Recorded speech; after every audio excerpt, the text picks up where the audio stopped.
Shabbat Shalom, everyone. My name is daughter of Yisrayl, Mariah Hawkins, and I'd like to start serving you forever as the feast is starting very soon.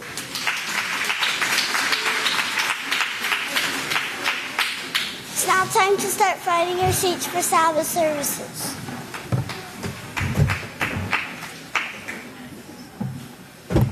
Shabbat Shalom, everyone. My name is daughter of Yisrayl.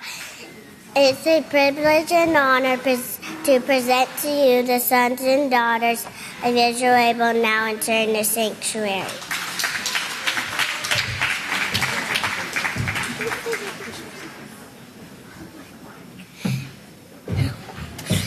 And with this, I'd like to turn over to the great priest in the House of Yahweh.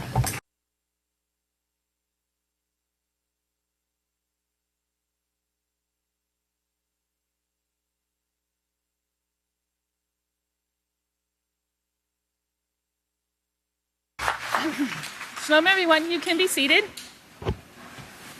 Okay, this past week, we were blessed with an added certification class, and it was a review of the past 3 chapters that we have done in the women's class of the first book of Yisrayl, and it was pertaining to the 7-year peace treaty and these last days, which we are in these last days in this time period.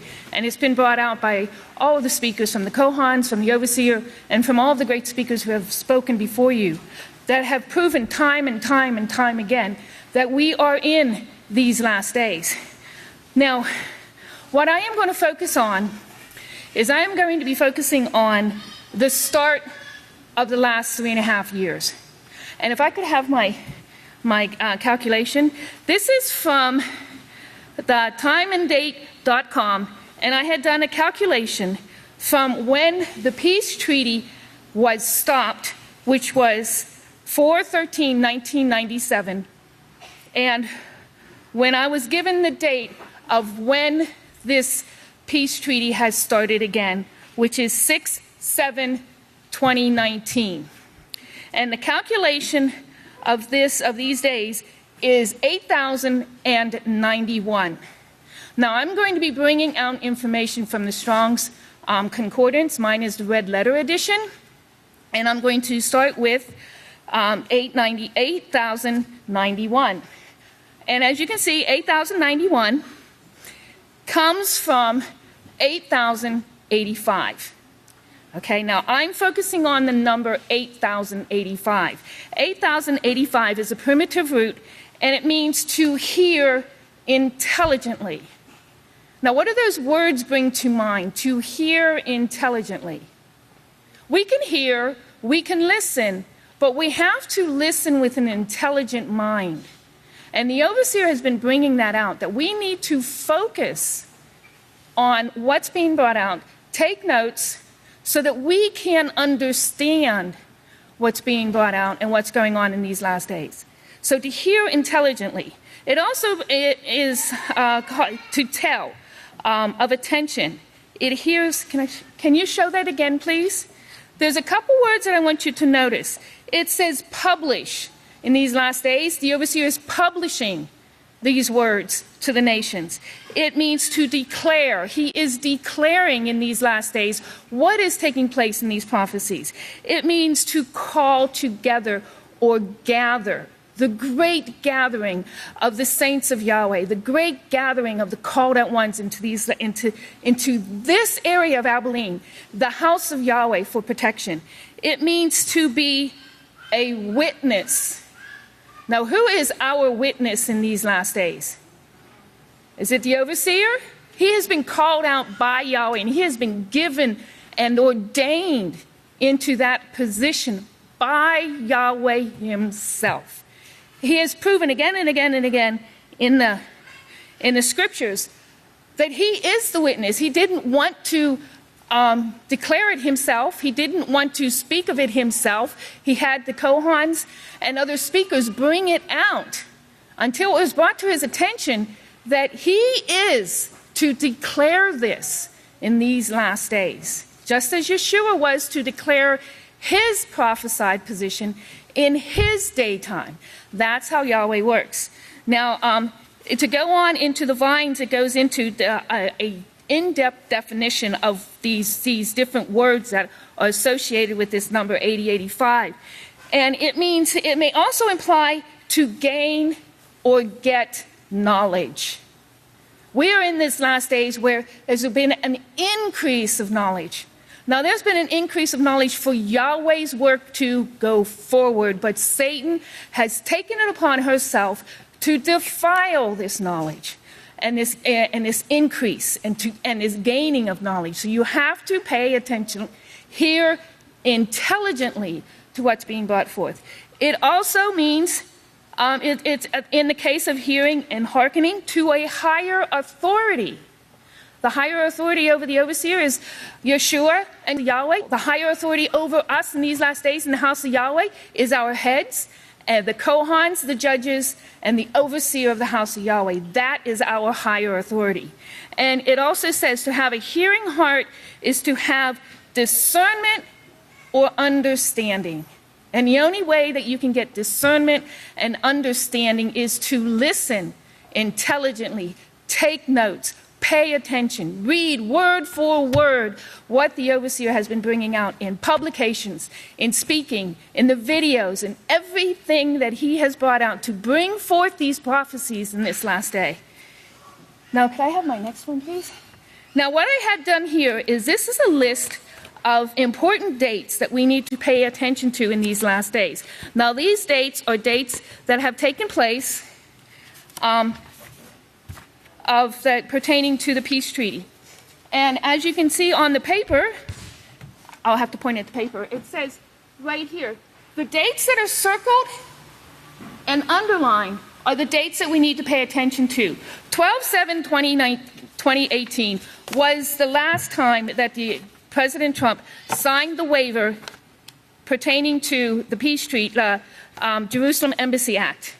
Now, this waiver allows the president to decide whether to suspend the Jerusalem Embassy Act for 6 months. December 7th, 2018 was the last time that the president signed that waiver. If you could show the waiver, please. Now, why is this so important? Because the next date was 3/4/2019. March 4th, 2019. That is the day that the consulate, the Palestinian consulate, was closed and was included into the embassy, the United States Embassy in Jerusalem, which was opened on May 4th, 2018. Okay, 2018 was when the embassy was opened. 3/2019 was when the consulate was closed. That is also the building that the ambassador chose as his residence in Jerusalem, fulfilling the Jerusalem Act so that that waiver does not need to be signed again. And on 5/8/2019, Secretary of State Mike Pompeo notifies Congress that no more presidential waivers will be required, deferring the implementation of the 1995 Jerusalem Embassy Act. The last waiver signed by President Trump expired on 6/7/2019. The overseer is going to be bringing more information on that. That is the start of these last 3.5 days. And with that, I'll turn it over to the next speaker.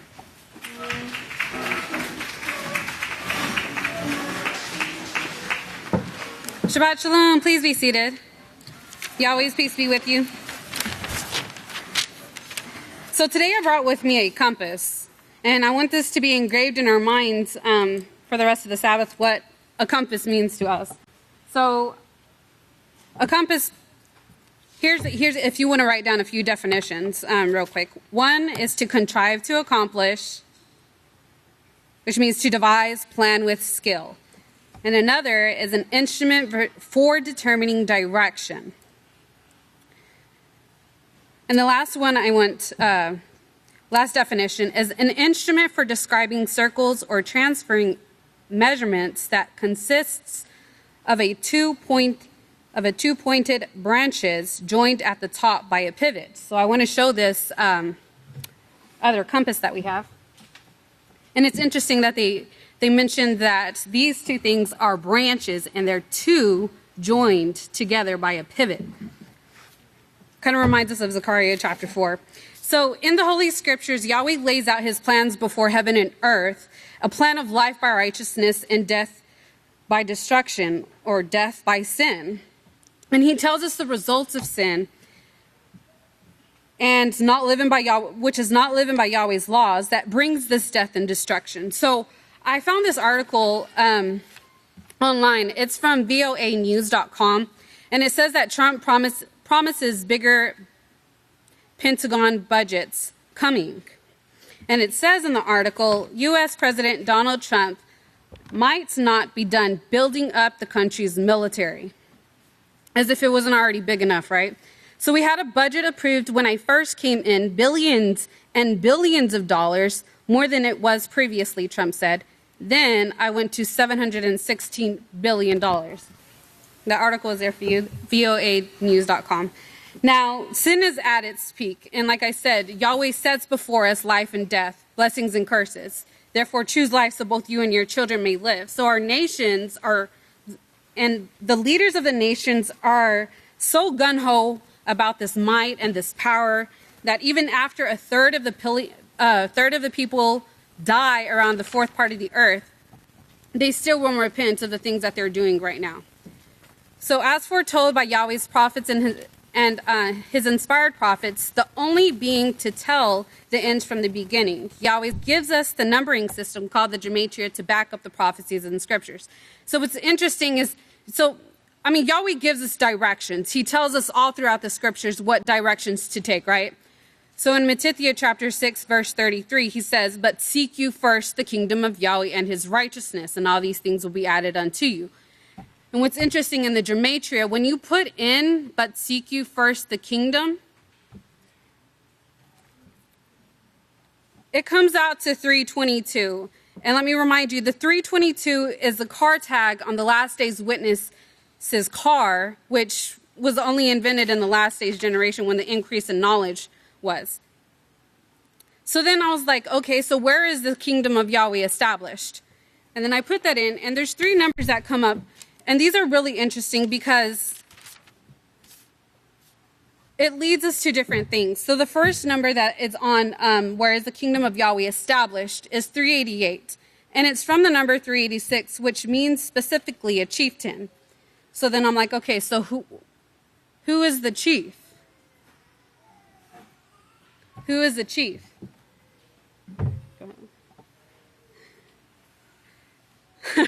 And tell me why it's overseer's date of birth. So 828. And then the next number for where is the kingdom of Yahweh established is 2328. And that means a compass. So I said, what compass? Well, Yahweh put it in my mind to put what compass. And tell me why again the number came out to 828. The overseer's date of birth. So then the last number for the where is the kingdom of Yahweh established is 3072. And 3072, of course, is Yahweh Sidkenu. And when you put Yahweh Sidkenu in the Gematria, it comes out to 1074, which is overseer's other car tag. How amazing is that?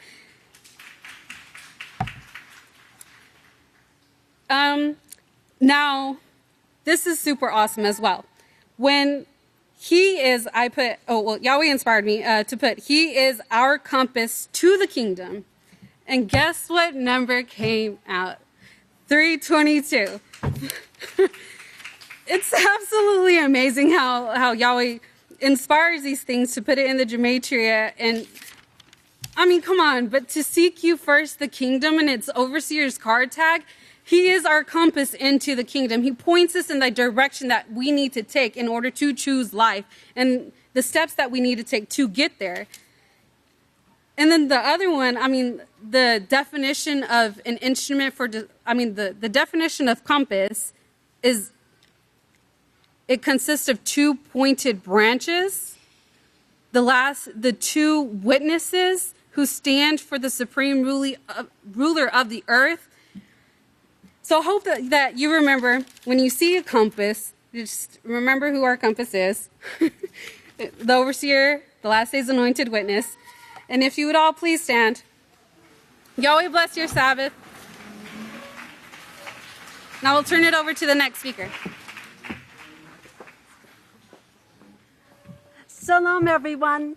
Let the peace of Yahweh be with all of us today. Please be seated.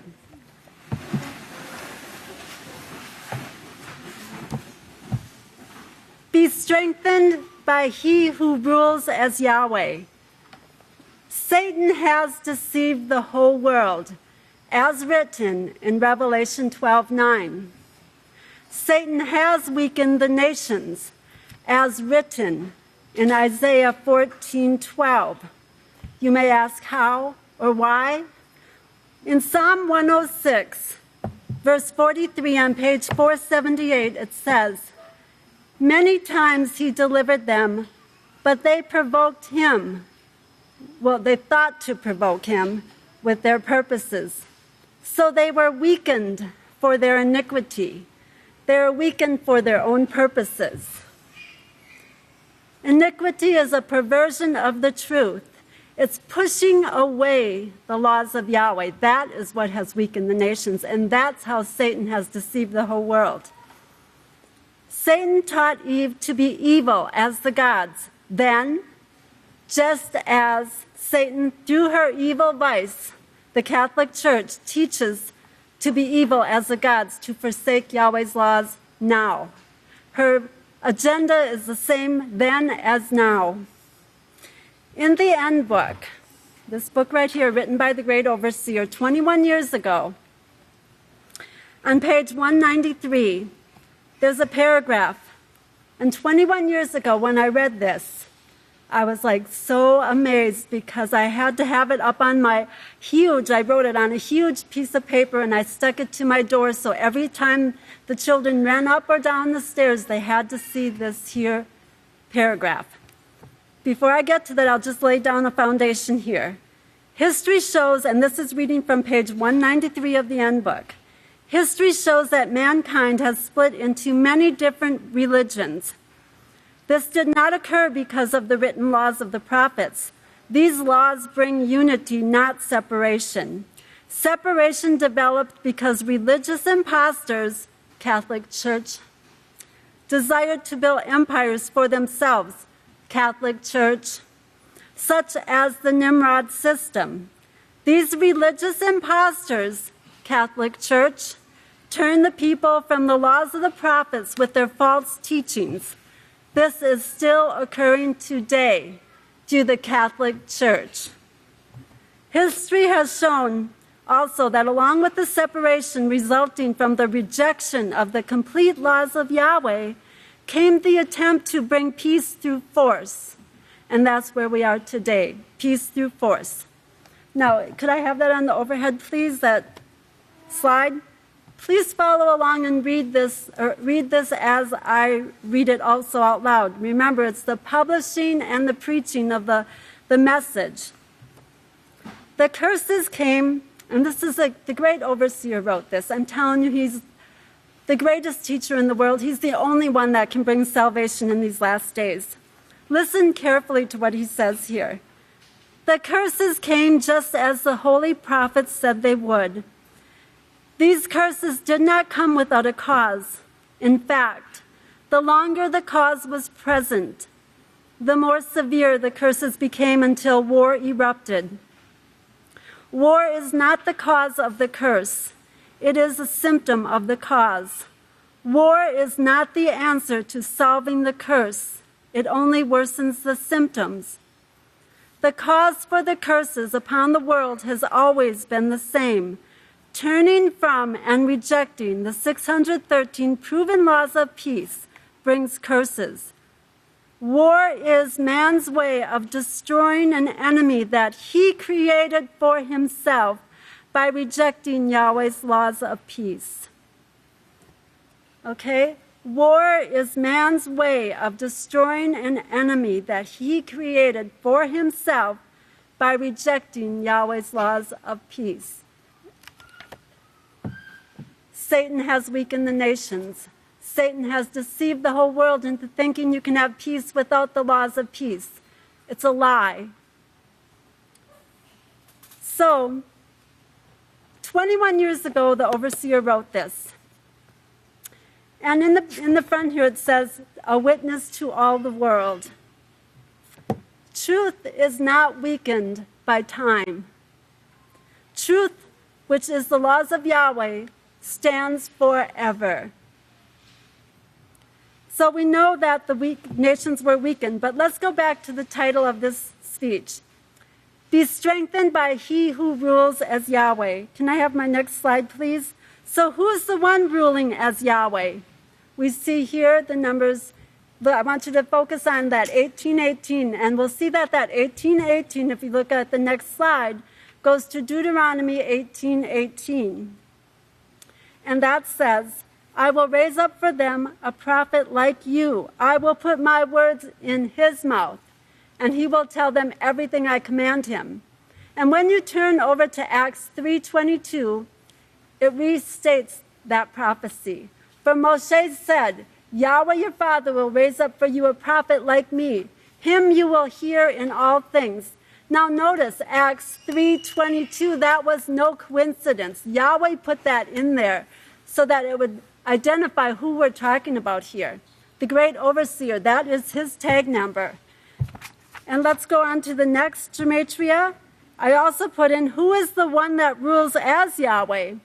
And right there we'll see his tag number again, 322. Now in the book of memory that Yahweh has, it's an eternal memory. And he gave all of us a number. Only thing is, he gave us pastor's numbers in advance, so that we could identify him. It only belongs to him. A tag number only belongs to the one who owns it. So 322 and 1074 belong to our great overseer, the last days anointed witness in these last days. And let us be reminded of what those numbers mean. It shows where he would be. The 322 says the western or the hinder part, the one behind, coming behind the western part.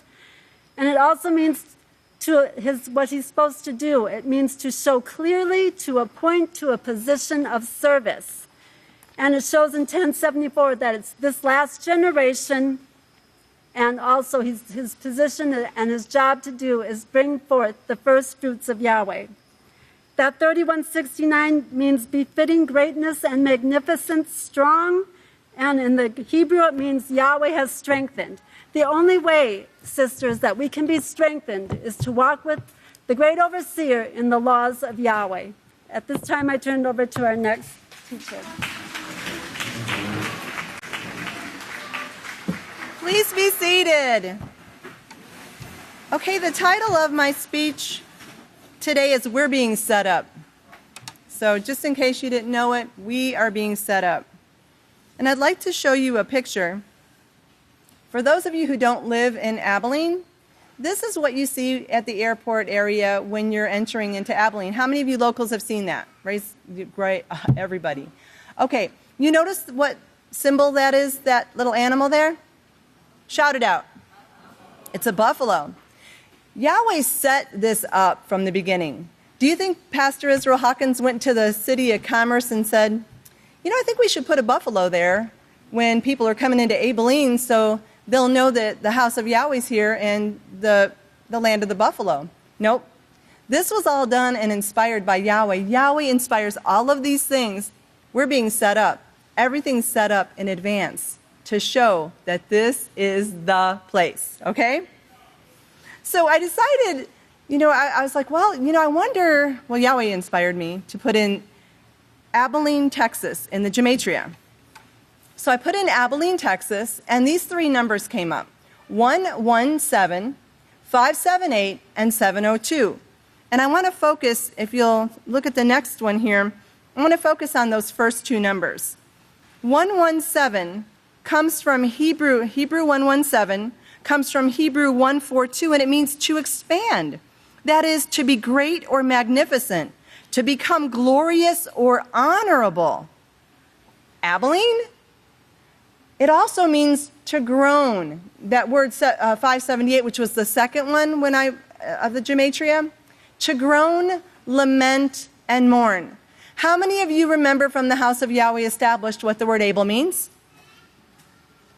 To mourn. Yahweh could not have done it any clearer. When you put in Abilene, Texas, he shows you Abel. He shows you Abel. Yahweh knew that we were going to be here. He set all of this up in advance. So I thought, let's just put in Abilene, because when I called the overseer, he said, well, what makes Abilene great? And I said, we do. And he said, yes. And so then Yahweh inspired me to put in Abilene, Texas. In Abilene, Texas is word numbers 112, 573, and 672. Those words, those numbers, 112, 573, and 672. So as you can see on the next slide, Yahweh didn't let us down there either. Number 112 means an Israelite, which we can say a Yisraelite, right? And number 573 means veracious. And if any of you don't know what that word means, it means exact, accurate, and true. It's contracted from Hebrew word number 539, which means stability, certainty, truth, trustworthiness, assured, establishment. We're being set up, establishment, faithful, right, sure, and true. And that next number 672 in the Hebrew, means fruitfulness. Fruitfulness. And it comes from Hebrew number 6509, which means to bear fruit, to bear or bring forth, to cause to make fruitful, to grow or to increase. Do you see how Abilene and Abilene, Texas, both mean to be fruitful and increase? You have to come to Abilene to make it to Abilene, don't you? And our pastor has said on multiple occasions that pretty soon we're going to own all of Abilene. Because if they don't convert, they're going to just want to leave, right? Remember, just like the unbelieving mate in 1 Corinthians, if the unbeliever leaves, let him leave, right? Okay, so I want to show you some little things, little tidbits that Yahweh shows us to show that we're being set up. And I'd like to show the next slide here. And this is Luke 3:22. And for those of you who are not familiar with Abilene, Texas, this is a loop, and I know the Kahans have been bringing this out about Luke 3:22, but it's actually a loop that takes you around the city of Abilene, okay? And you get on it over there by the airport where you see the buffalo. And it's also, as you can see on the slide, pastor's tag number, one of his tag numbers. Now look at the meanings there. Look at the meanings. The west, that's the Hebrew, and in the Greek it means to appoint. So you can see Yahweh setting us up again. We are being set up. You see it? He is setting us up in this time period. He's showing us what we're doing in the right place. We're doing it, okay? Now, I was driving down the road in Abilene. I don't go to Abilene very often, but when I'm there, you know, I saw the buffalo, and that's really when Yahweh started kind of inspiring me here on this speech. I saw the buffalo when I was by the airport, and then I hit a Buffalo Gap Road. Y'all know that road that live in Abilene. There's a major road. It's called Buffalo Gap Road. So I thought, Yahweh inspired me again, put Buffalo Gap in the gematria. So I did. And this is what came up.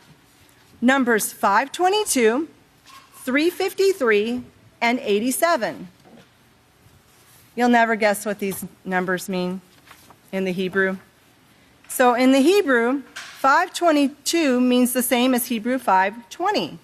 A mother, that is a unit of measure. From 517, a mother as the bond of a family. The mother, the House of Yahweh. That other number there that came up for Buffalo Gap was 353.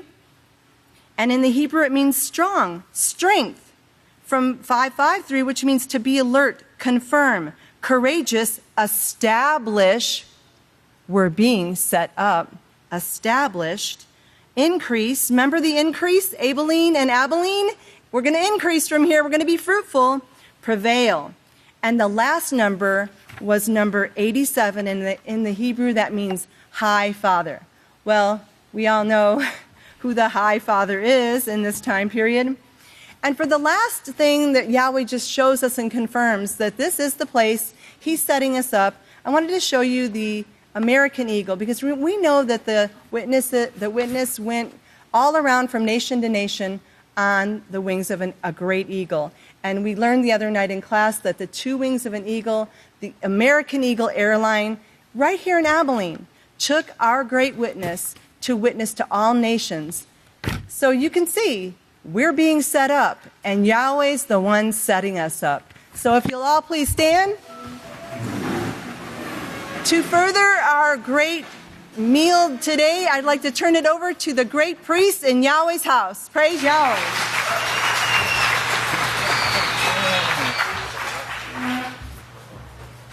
Shabbat Shalom. That was a setup, by the way. Okay? This time we get to hear from the great deacon Michael Ossoff. Shabbat Shalom, great saints of Yahweh. Please be seated. So we have a lot of stuff coming out in the codes, and just a little bit of history on the codes. The gematria and the codes are vastly different. The gematria deals with numbers from the letters, and then the numbers correspond with the Strong's numbers. Well, the codes, the hidden codes, are hidden words that are in the Hebrew text. Now, I have another program that actually does the new version, the new quote-unquote erroneously called New Testament, or Volume 2, and it also does English.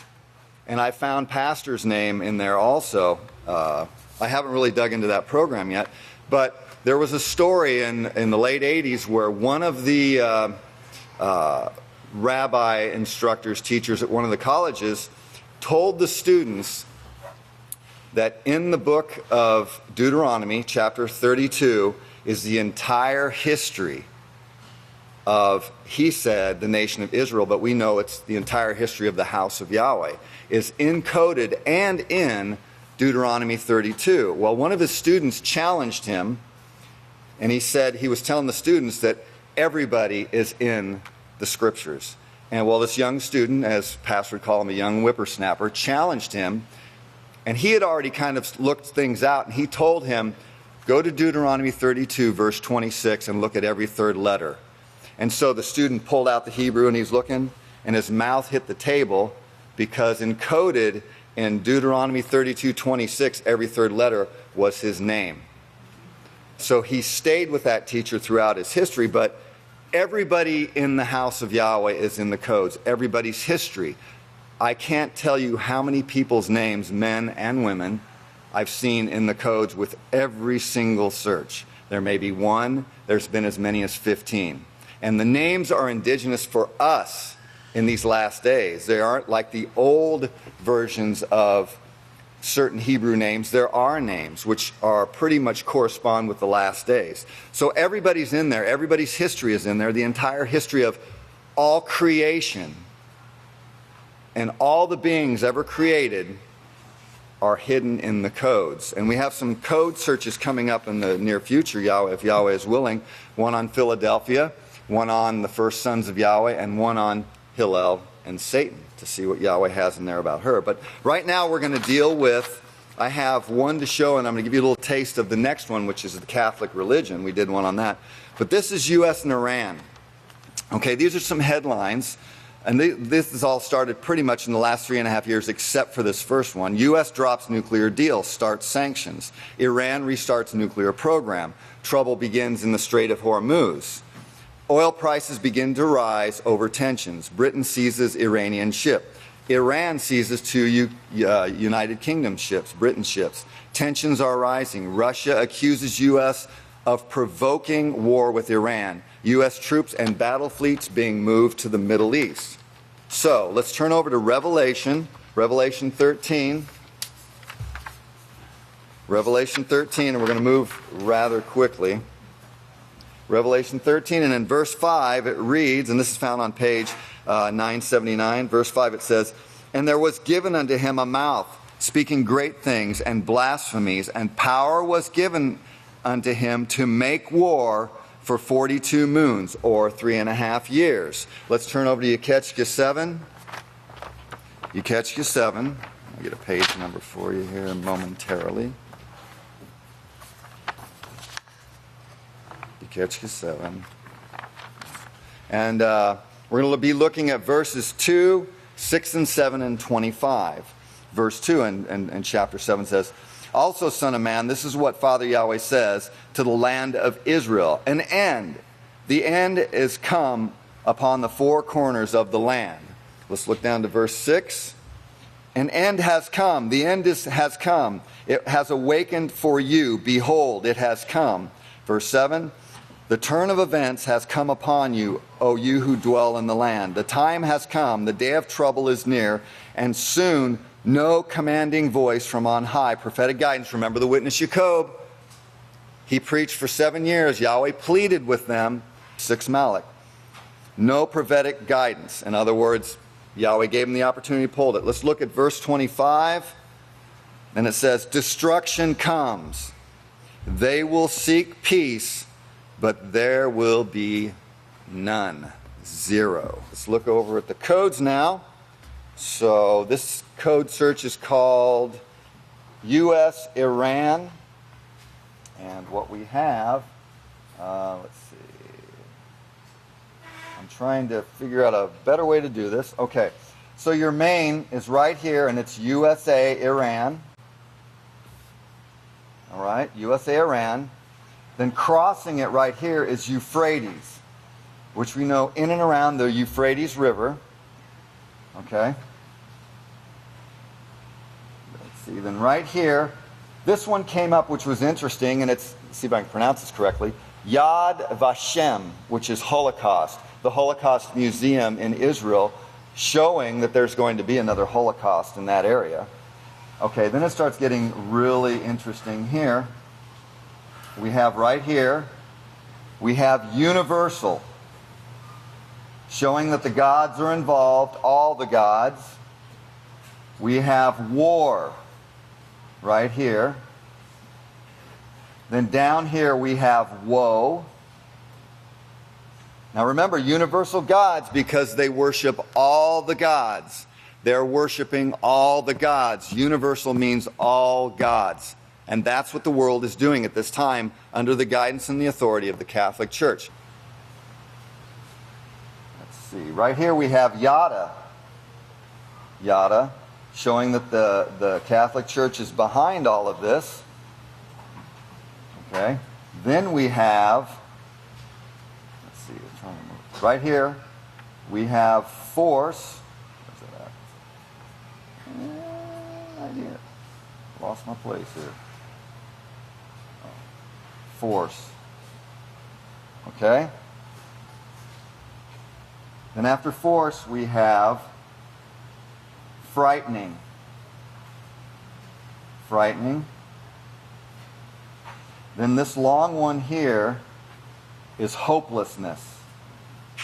Hopelessness. Then we have invade. Invade. Okay, over here we have lying. Lying. And right here we have fire, great noise, showing that the nuclear war is coming. Fire, great noise. Then right here we have mourn, as to mourn, or mourning. Okay.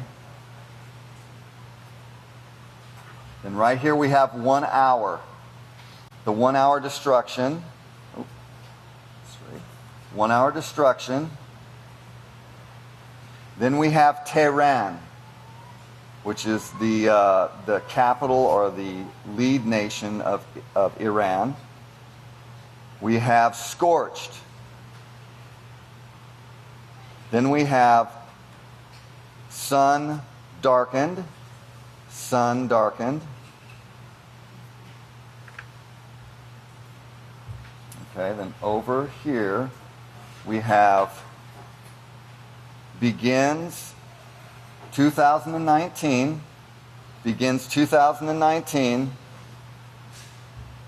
And closing it out. Let's see where we're at. Okay, we have right here. Salvation's near. And then the final one, if I can find it, is right here. As gods. And notice it's right above yada. Yada as gods. So briefly, I just want to go over a little bit. Now remember, universal, because they worship all the gods of Egypt. Now, the next search is the Catholic religion. And there was so much stuff in there that I literally had to just start listing stuff because it would have covered the whole paper. And let me just give you a couple of things that came up. Of course, the main was Catholic religion. And of course, universal was in there. Then we had as God's evil. Divining serpent was in there. CPS was in there. Molest. Whorish 4 times. Sorcery. Thievery. Woe, demons, and Roe Wade, 1973. And there's a whole lot more, and I think it's showing, there's some stuff in there that's showing.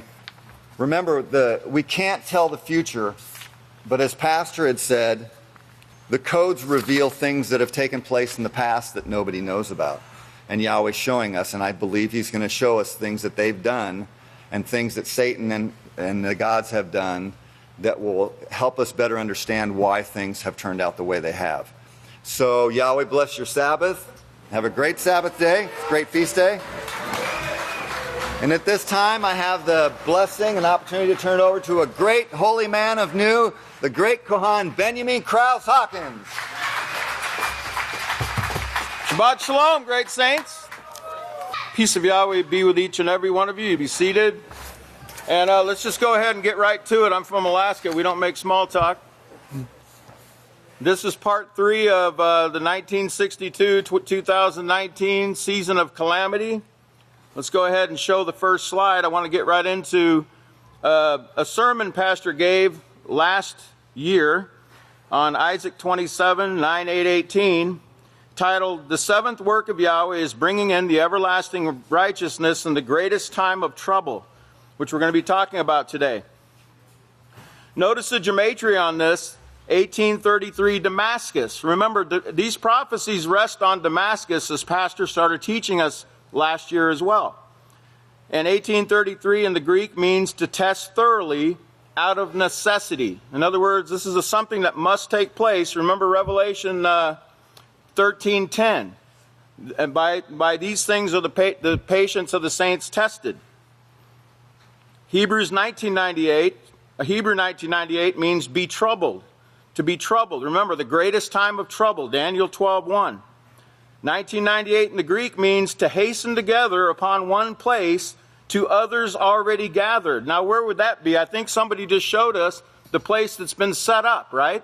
Right here in Abilene is where they're going to be hasting. Hopefully, they'll be hasting here and no one will be running out of the house of Yahweh, right?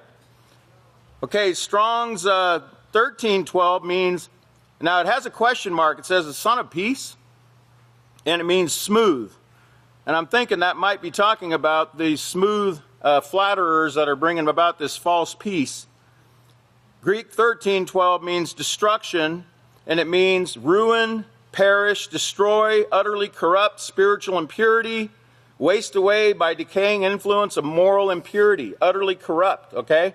Now, let's go to the next slide and show the quote from that sermon that I just read the title of.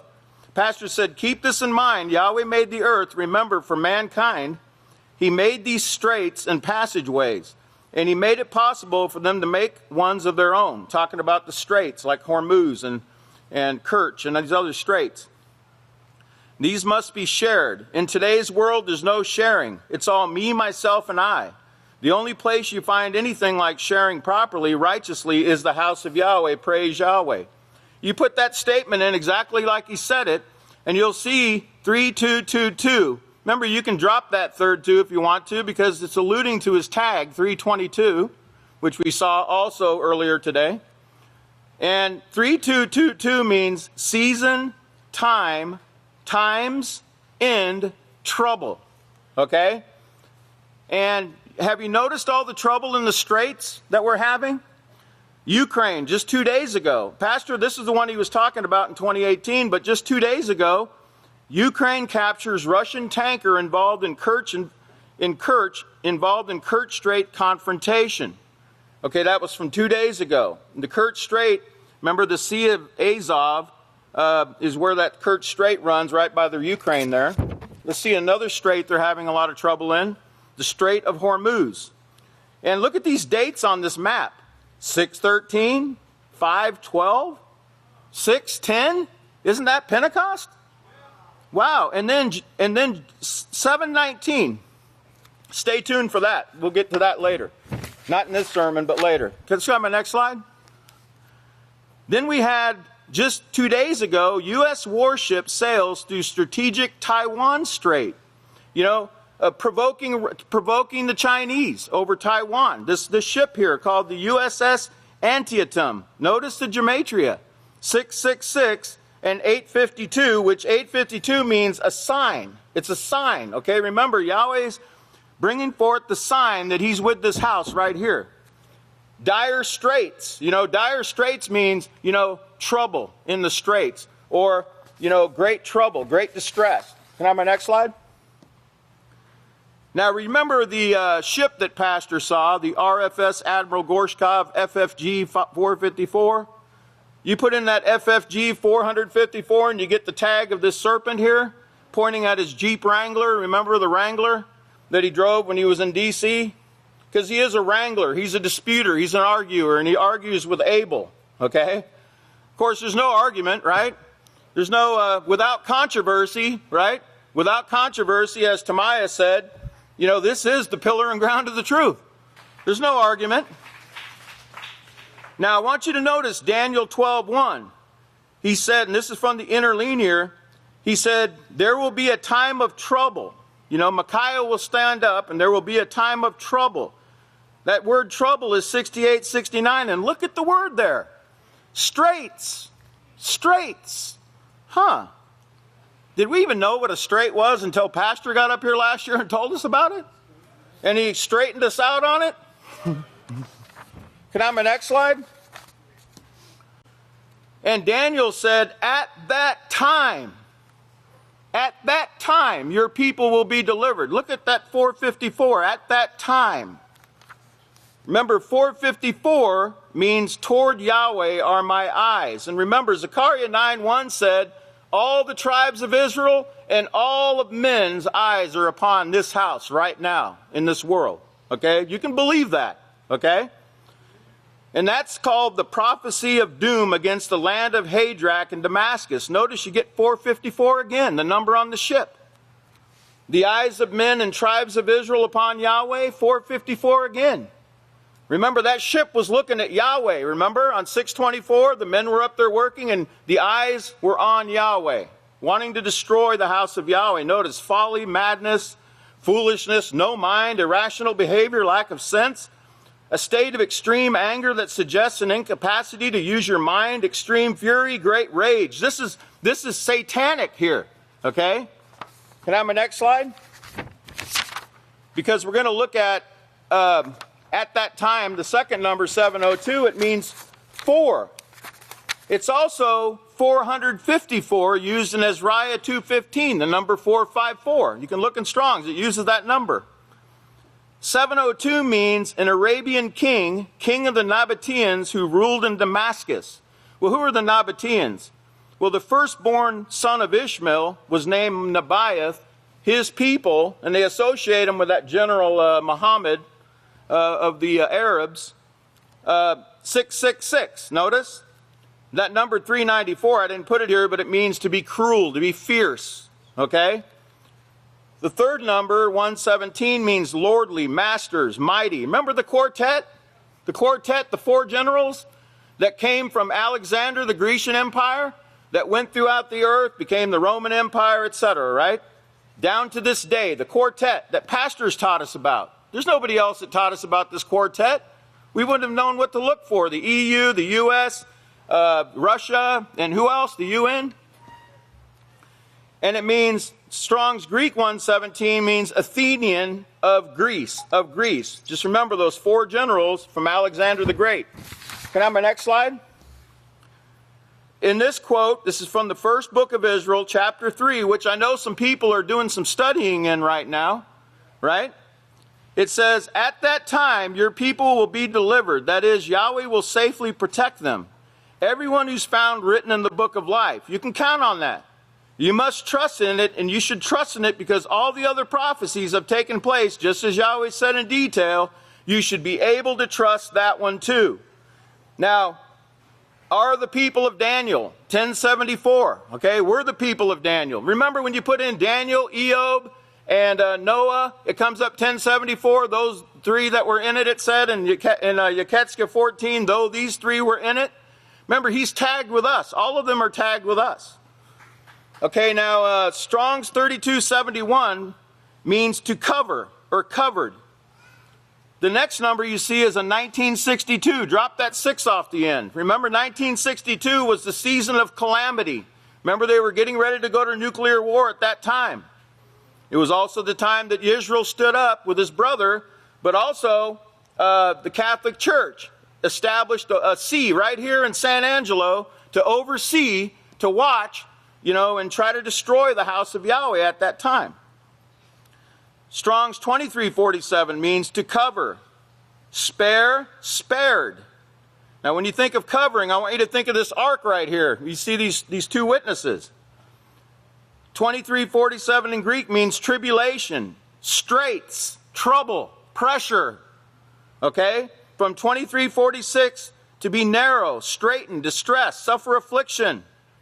From 2302, a beaten tracker path, the road of faith, to thresh out. Right? Remember, we're being beat, what is it? Do the sieve 13 times. Only the finest is going to come out, right?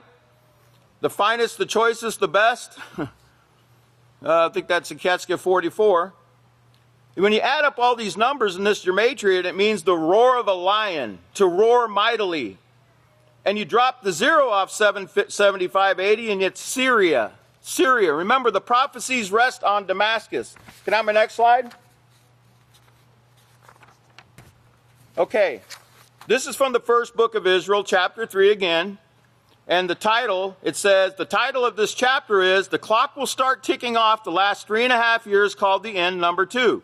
Years of secret negotiations by the quartet and the Pope have led to what we will see next in prophecy, giving the holy city to the Pope. Notice, 2020.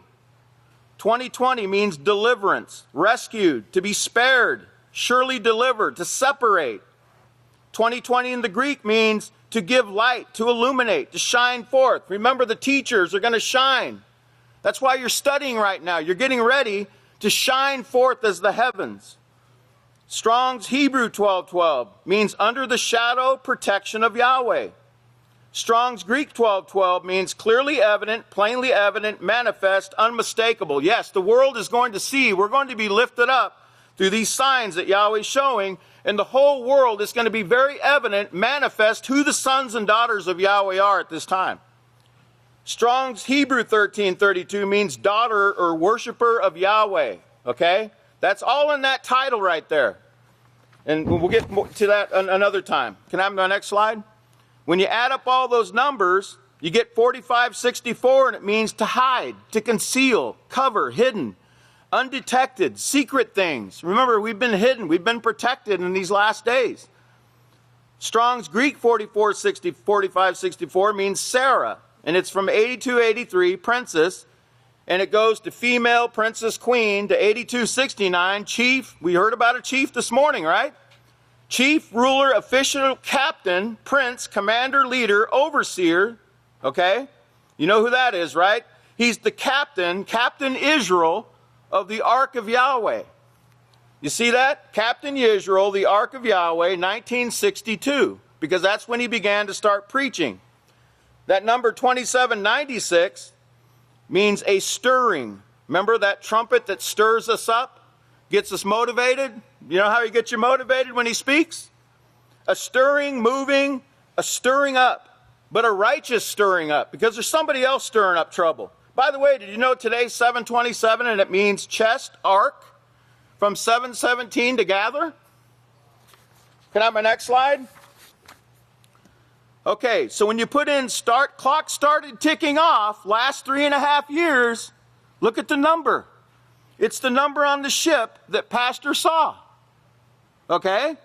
And if you go from the day this sermon was given to the day he saw it, it means disturbance, trouble, to stir up, brought trouble to roil the water, to stir up the water, to stir and a troubler.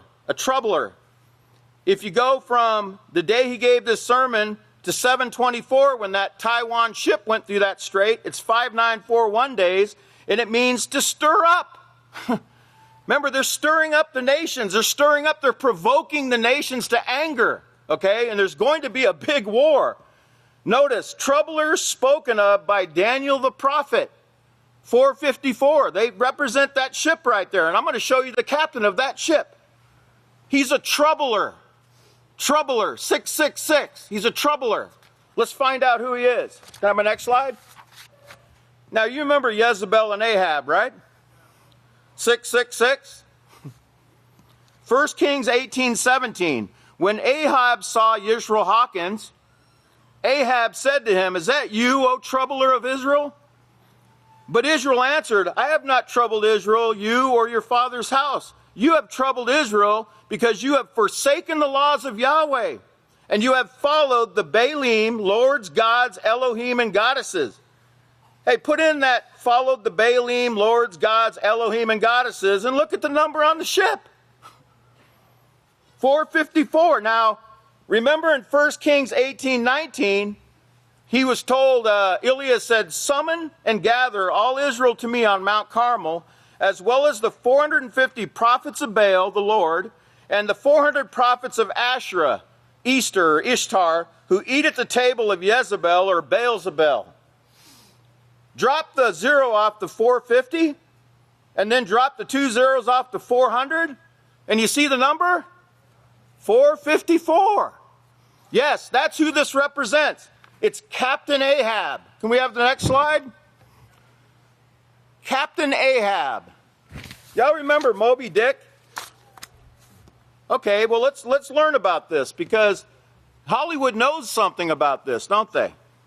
Captain Ahab, if you remember, he's a fictional character, a one-legged captain of a whaling vessel, the Pequod, in the novel Moby Dick, written back in 1851 by Herman Melville. From the time that his leg is bitten off by the huge white whale, the great white whale, you know, the great white buffalo, called Moby Dick, Captain Ahab monomaniacally pursues. Remember that gematria that it showed continuous pursuit, that ship, how it's continuously pursuing Yisrayl Hawkins and the House of Yahweh to destroy it? Yeah, that's Captain Ahab. Now notice, Captain Ahab monomaniacally pursues his elusive nemesis. Ahab's obsession with killing Moby Dick brings about his own death, as well as those, all but one of his crew members, Ishmael, the novel's narrator. You know, when he wrote this novel, he used the 3 Abrahamic faiths as allegories in the story. Captain Ahab was the evil king of Israel. Remember that evil king who married Jezebel? Let's go further. We'll see. This next slide, we'll get back to Ahab here in a minute. This next slide, this is the first book of Israel, chapter 25, because we're going to talk about the land clothed in linen. We'll go back to Ahab. Pastor says in 25, verse 17, verse 6, he says, "And one said to the man clothed in linen," see, he's speaking to a single man clothed in linen, "on that future day teaching, how long will it be to the end of these wonders?" How long? I don't think that question was ever asked back then, 50 years ago. 50 years ago, we were bringing some of these things out, but coming down to the end, we really did not know. We knew there would be an end, but we didn't have all these prophecies put together at that time as we have today. And remember, Daniel wasn't speaking to Jacob, he was speaking to Israel. He was speaking to Yisrayl Hawkins, the man clothed in linen. When you put in this statement here that Pastor made, it comes up to 44:27, and it means Moloch. Moloch. And it's Greek 44:27, and it means to fly. To fly. Oh, imagine that. Didn't we just see the American eagle that's parked over there at the Abilene Regional Airport? Also, he's a traveling lamp. He flies in the heavens. Remember the Hotbird satellite, 1074, Pastor's tag? And also 603, the very street that the Ten Commandments are on over there? Can I have my next slide? Now that's in chapter 3, verse 61. Put in chapter 3, verse 61, it comes out to 1962. Pastor also says in that verse 61, one said to the man clothed in linen. How many people do you know who actually wear pure linen today, he asked. Pure linen today, 1074. He's actually wearing pure linen, 1962 and 2358, which means white in the Hebrew, and to overcome in the Greek. Remember the white robe of humility, right? The pure linen. Can I have my next slide? The pure linen is the righteousness of the saints. He is actually wearing pure linen. Add those two numbers, you get 4320. And notice 4320 is Micaiah. Micaiah, who is like Yahweh. Didn't Daniel say at that time, the greatest time of trouble, that Micaiah will stand up? Did he not say that? Now, you remember evil Ahab, right? You know what he said about this man? In 1 Kings 22:8, here's exactly what he said. There remains one. Remember, he had all the prophets of Baal, and he said, should we go to war or should we not? And then Jehoshaphat, the smart king, says, don't you have a prophet of Yahweh here that we can inquire of? And Ahab said, there remains one man by whom we may inquire of Yahweh, but I hate him, because he never prophesies anything fit about me, only evil always. Micaiah, who is like Yahweh, the son of Imlah. You see the tag? Yeah, that's Pastor 1074. Yeah, woo! Yeah, Micaiah, who is like Yahweh, stood, 322, the man clothed in linen, Abilene, Texas, 322. Is there any doubt, House of Yahweh? All right, praise Yahweh. Well, at this time, it's been a great pleasure and opportunity. Hey, Captain Ahab's ship's going down, but this ship ain't going down. Praise Yahweh for that. All glory and honor to Yahweh. At this time, I'd like to turn it over now to another one of my co-workers and great priest, the great Gahan, Yehuda Hawkins.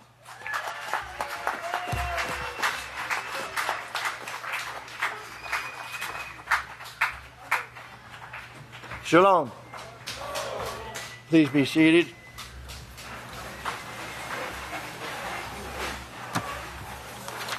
Turn to page 591.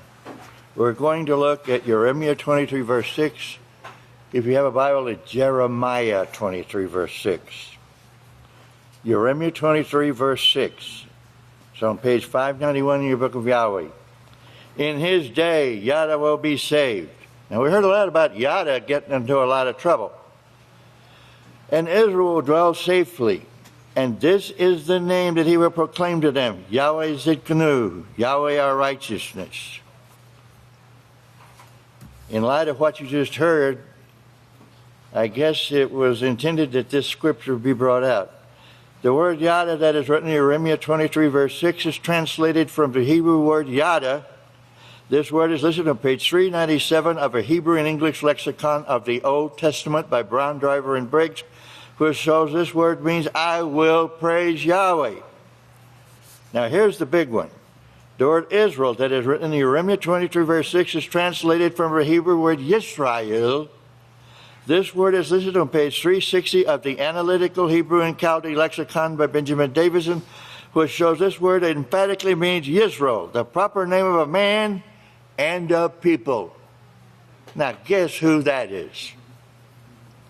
The word dwell that is written in Jeremiah 23, verse 6 is translated from the Hebrew word Yashakan.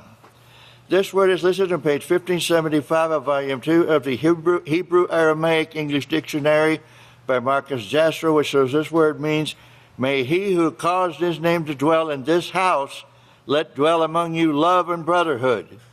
Or Yahweh revealed himself.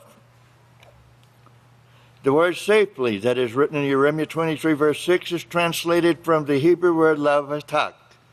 This word is listed on page 55 of the Student's Hebrew and Chaldee Lexicon the Student's Hebrew and Chaldee Lexicon to the Old Testament by Alexander Harkavy, which shows this word means to trust, to rely on, to cause to rely.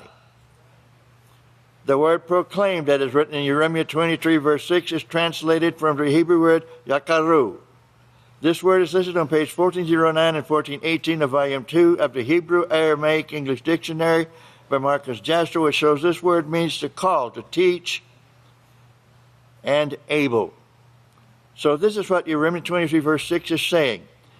In his days, those who reverence Yahweh will be saved.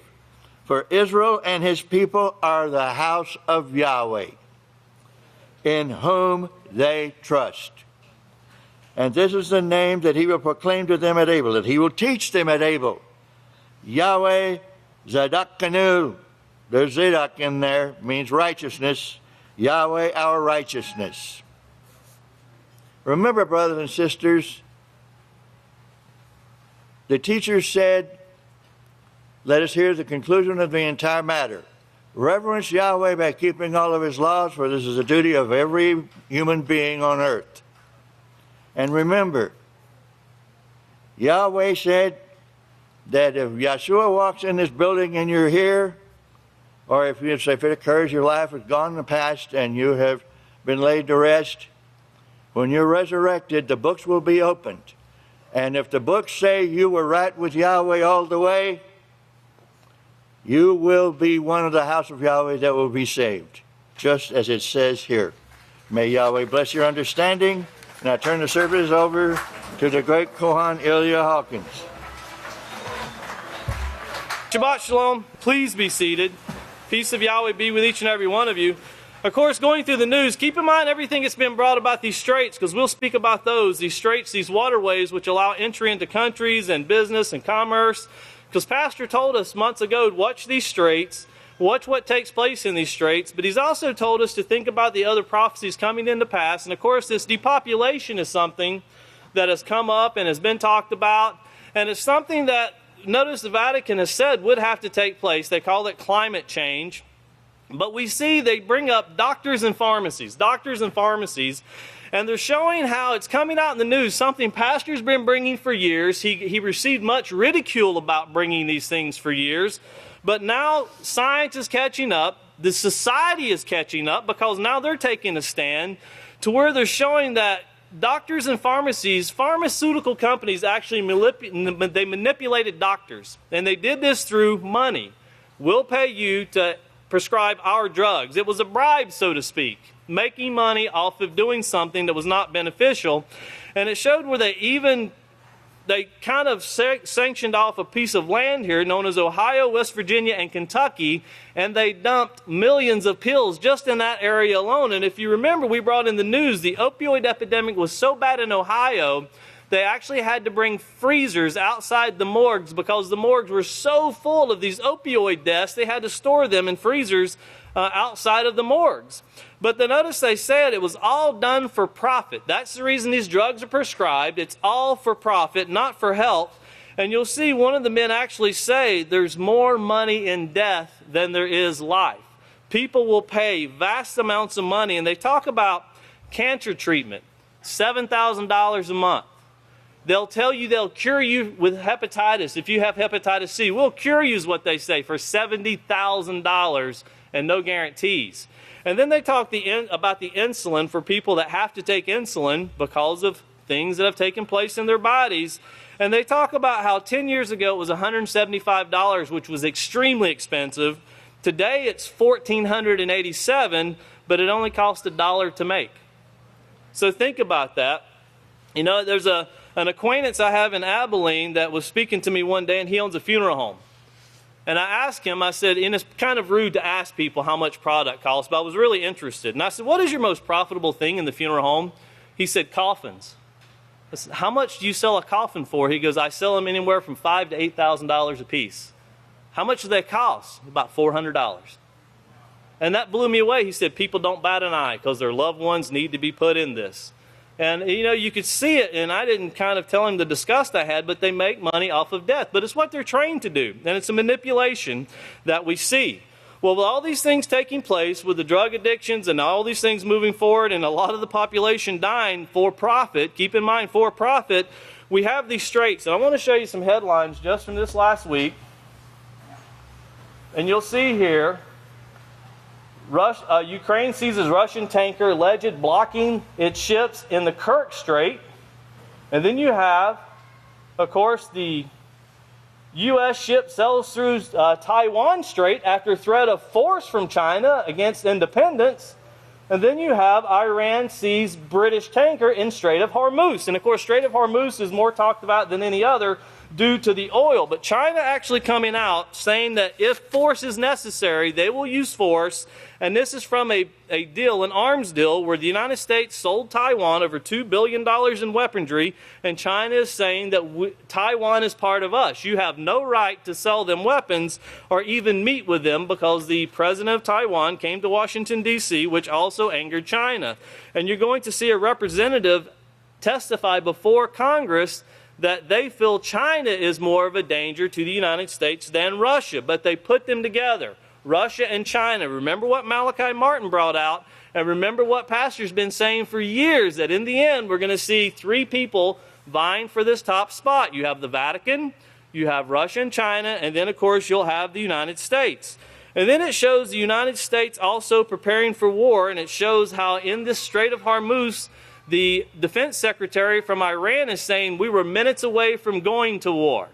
But you're also going to see the United States preparing in and around the Great River Euphrates and an air base that they've always used when they go in to make attacks, and they did it when they attacked Iraq. There's an air base in Saudi Arabia that holds, they say, endless amounts of aircraft, and they can bring in supplies through the Red Sea where they don't have to pass through the Strait of Hormuz. So they're coming up to this side of Saudi Arabia, where Iran is on this side. They come up through this side and channel them across the country of Saudi Arabia. Now also keeping in mind, Pastor said Syria. Watch Syria.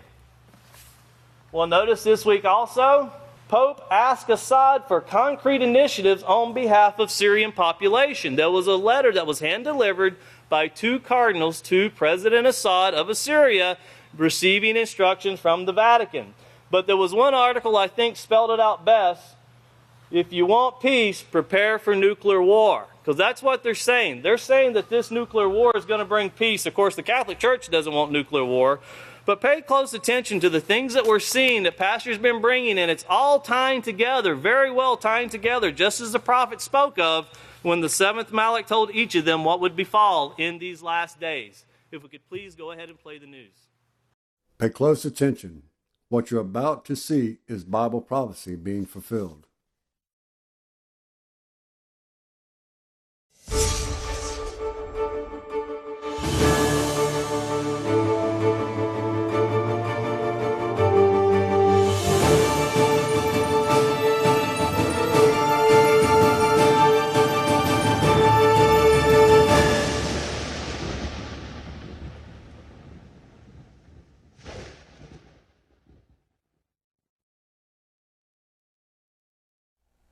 Welcome to another edition of YPN News, bringing you news as it relates to Bible prophecy and foretold by Yisrayl Hawkins. Well, the pharmaceutical industry is experiencing yet some more woes as people are talking, up in arms over the disbursement of a ton of opioid drugs being dumped on three states in particular. Okay.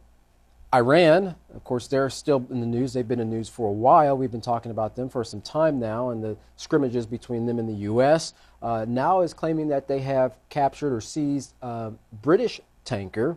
The U.S. is saying that they shot down an Iranian drone. Iran is saying, nope, I don't think so. Check your sources.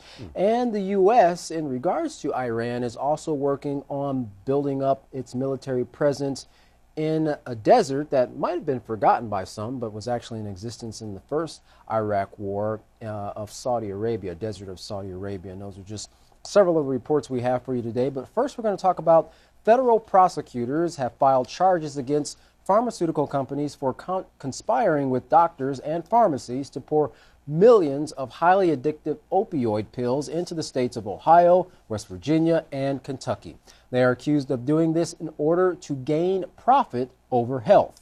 Now, there are currently 4 main companies that produce the majority of the opioids, that being Spec GX, Actavis Pharma, Par Pharmaceutical, and Purdue Pharma. Well, now the public is holding them accountable, filing lawsuits for these substances that they were pushing onto the public despite the fact that they knew they were addictive. Now, legal loopholes have enabled new drugs to reach the market sooner. Drug companies also pay out big settlements to keep themselves in the shadows, but some are asking, how much longer is that tactic going to work? Drug manufacturers are continually raising drug prices to whatever the market can bear because they're essentially driven to make as much profit as possible, said Anna Lemke with RT News. The pharmaceutical industry in the U.S. has manipulated both doctors and patients by misrepresenting evidence around opioids by overstating the benefit and understating the risk. Drug companies have a simple solution to these lawsuits or these settlements: just raise the prices of the drugs to the consumer, she said. Well, American medical care is already the most expensive in the world, so for those who are addicted to the drugs or in desperate need of painkillers, they'll always be willing to pay more. Boy, that is sad. Well, scientists are finding that they don't really know how antidepressants really work. In a recent study in the British medical journal, Danish researchers are calling out the accuracy of existing studies. Now, in 2 analysts, 522 studies included over 117,000 depressed patients. They found that all types of antidepressant drugs seem to benefit a little bit better than a placebo. The new analyst includes the same study, but Danish researchers have focused on assessing the extent on which they can rely on the results of the existing antidepressant research. Well, their conclusion is that 50% of the studies, there is a high risk of systematic distortion, making the effect of the medicine seem to be greater than it actually is. Now, the researchers said, we are not saying that antidepressants don't work, but the studies that have been done are often of poor quality, and it's therefore difficult to say anything about the effect of antidepressants. Some get better while taking the medicine, and the experience of getting better is really enough. But you cannot conclude that this is due to the medicine. Well, the researchers do say that previous studies show that the medicine is effective. They don't actually highlight how much more effective it is than a placebo or alternative treatments. Dr. Norman Freed, a board-certified psychologist, thinks otherwise. He said there are many articles that are in JAMA as well as in journals of psychology that are scrutinized by peer-reviewed journals of the efficacy of these medications. When we hear people saying it isn't working for them, he said, I'm worried it's more that it's more a word-of-mouth gossip than anything else. So he doesn't agree with that. Well, over the past 15 years, the price of insulin has soared, causing diabetics to ration their medication or die because they can't afford it. So why does the same insulin that cost $175 15 years ago cost $1,487 today? Well, author Jack Rasmus, who is a professor of political economy at St. Mary's College, joined RT to discuss this topic and his thoughts on why the increase in the drug that's relied upon by millions. Take a listen. The price for insulin has skyrocketed over the past 15 years in the U.S., leaving a growing number of diabetics rationing their medicine or dying from complications from the disease. Today, we're asking the question, why does the same insulin that cost $175 15 years ago now cost $1,487 today? To discuss this, I'm joined by Jack Rasmus, author and professor of political economy at St. Mary's College. Jack, thank you so much for joining me today. When insulin was originally discovered by scientists, it cost $1 at University of Toronto. Why are drug prices so high now when these drugs themselves are not even expensive to manufacture? Well, as you indicated yourself, from less than $200 a vial, it's almost on its way to $2,000 a vial. Not just insulin, but you look at treatment for ovarian cancer. You can pay $7,000 for 1 month treatment for that. $70,000 for to be cured from hepatitis C. The drug companies, major drug companies, just 40 of them just announced price increases of 13% this month, and every 6 months they raise prices 8 to 12%. Every 6 months here for the last several years. Why are they going so high? Well, because they can. Why can they? Because pretty much Wall Street demands higher prices and selling more of something in order to get the funding for these companies to engage in mergers and acquisitions of each other, and that's going on globally. This year they'll spend $400 billion in M&A activity. Well, they got to get it somewhere. They jack up the prices to do that. And because we have no price controls in the U.S. on these things, unlike in Europe, Canada, Japan, they have pharma price controls. They get away with it. And Congress does very little in response to it because, this industry, the pharmaceutical industry, is one of the biggest lobbyist spenders in the whole U.S. They spend $300 to $400 million a year just on lobbying. That's not counting campaign contributions. $300 to $400 million a year just on lobbying. That's not counting campaign contributions. $300 to $400 million a year just on lobbying. That's not counting campaign contributions. So the politicians are terrified. They don't respond. And you answered just that. The pharmaceutical industry is the biggest lobby here in D.C. because they have the money. They're allowed to rack up these prices. These companies are allowed to mark up the price as much as 5,000%. There's money in this industry where they're constantly in front of Congress lobbying for this. Where's the other side in this? Well, they get away with it because, they manipulate the patent system. They game the patent system. There's ways of doing that. You just repackage a product and, you get your patent extended. There's other ways that they game the system. Hedge funds in Wall Street have gotten their claws into the pharma industry. You mentioned the $5,000 hike in an AIDS drug here, Martin Shkreli. And Valiant and some of these other companies, they do it because they grab these orphan drugs that were once charged very little, and they jack up the price because they have a monopoly, they have a patent on it, and they can get away with it, and no one's doing anything about it, very little about it. We just saw Trump try to do something about it by simply saying, let's let the consumers see how much it costs, the list price. Well, the courts just came down and say, that's a violation of free speech of these corporations. Well, and should health care, the bigger argument here, be a human right, or should it remain as an opportunity to profit for these big companies? People who can't afford the health care are the ones that are saved, while those who can't are the ones who get sick and possibly the consequence lead to death. Is keeping people healthy and alive simply just not profitable for Wall Street? No, it's not profitable. What's profitable for Wall Street is to raise the price on these things, to do more mergers and acquisitions, to push more pills. Washington Post just put out a database that showed 75 billion pills here are annually pushed on America, and most of those don't have any effect, and some of them have a very negative effect. I mean, face it, we've got 47,000 deaths every year just from prescribed opioids, 47,000. That's a Vietnam War every year being waged on American people by the big pharma industry. And ironically, we're paying for the bullets by higher prices.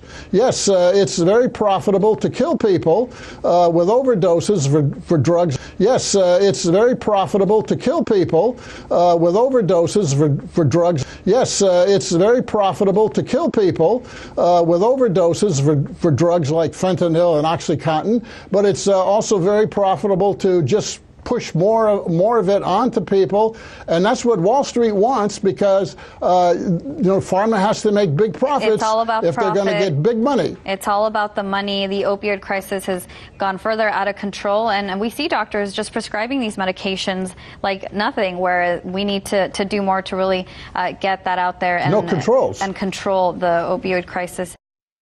Interesting comments by the professor. I liked when he said that actually when he was asked a question about is keeping people profitable, and he said no, it's the sick people is where they generate, those who get hooked on the drugs, that's where the profits come in. So health is not profitable for these companies. No, again, like we just talked about a little earlier, the accusation against these large pharmaceutical companies is that they are putting profits ahead of the health of their consumers, and consumers at the end of the day are paying the price, not only by either having a drug that they're addicted to that they can't afford, but in some cases a drug that they absolutely need, not because of addiction, but they can't afford either. So pharmaceutical companies are looking at their bank accounts and adjusting prices accordingly, instead of taking into consideration how can this actually help the person, how can we make it more available to them without causing more harm to them psychologically or financially. Well, we now turn it over to our field correspondent Larry McGee, who has been watching the dangerous situation in the Middle East, and he's going to talk about some of the things with the nations around the Strait of Hormuz. And of course, we want to know, how are they feeling right now about the problems between the U.S. and Iran? And of course, Larry, what can you tell us about that recent I believe the drone, we had the downing of the drone that the United States allegedly said that they shot down. What do you have for us, some information on that? As the back and forth between Persia and the West continues to escalate, it is becoming increasingly difficult for everyone observing not to sense the inevitability of war. In the latest blow, Iran is said to have seized a British oil tanker, and following behind that, the U.S. is reporting to have shot down an Iranian drone. In a strange turn of events, however, Tehran is saying that the drone, which President Trump publicly announced to have been gunned down and destroyed for defensive purposes, was really never shot down at all. In fact, Iran's deputy foreign minister is saying that Iran is not missing any of its drones. Since warfare includes lies, it is said to be anyone's guess at this point what the actual truth is. But along with this conflict, there is also increasing tensions between the U.S. and China, who is an Iranian ally. Along with their economic spat, China is reportedly upset with the U.S. over a number of other issues, including its relationship with Taiwan. Beijing considers the country to be a renegade province, which rightfully belongs under its jurisdiction, but America has created a strategic partnership with the nation, bolstering it with weapon sales and establishing diplomatic relations, even though Beijing has been screaming its disapproval the entire time. With another state visit from President Tsai Ing-wen scheduled for this month, the Chinese Foreign Ministry has released a statement saying that the U.S. should not allow Tsai's transit and must stop the official exchange with Taiwan. In a bold move, China is now also attributing all the turmoil in the Euphrates region to America in its fight with Iran.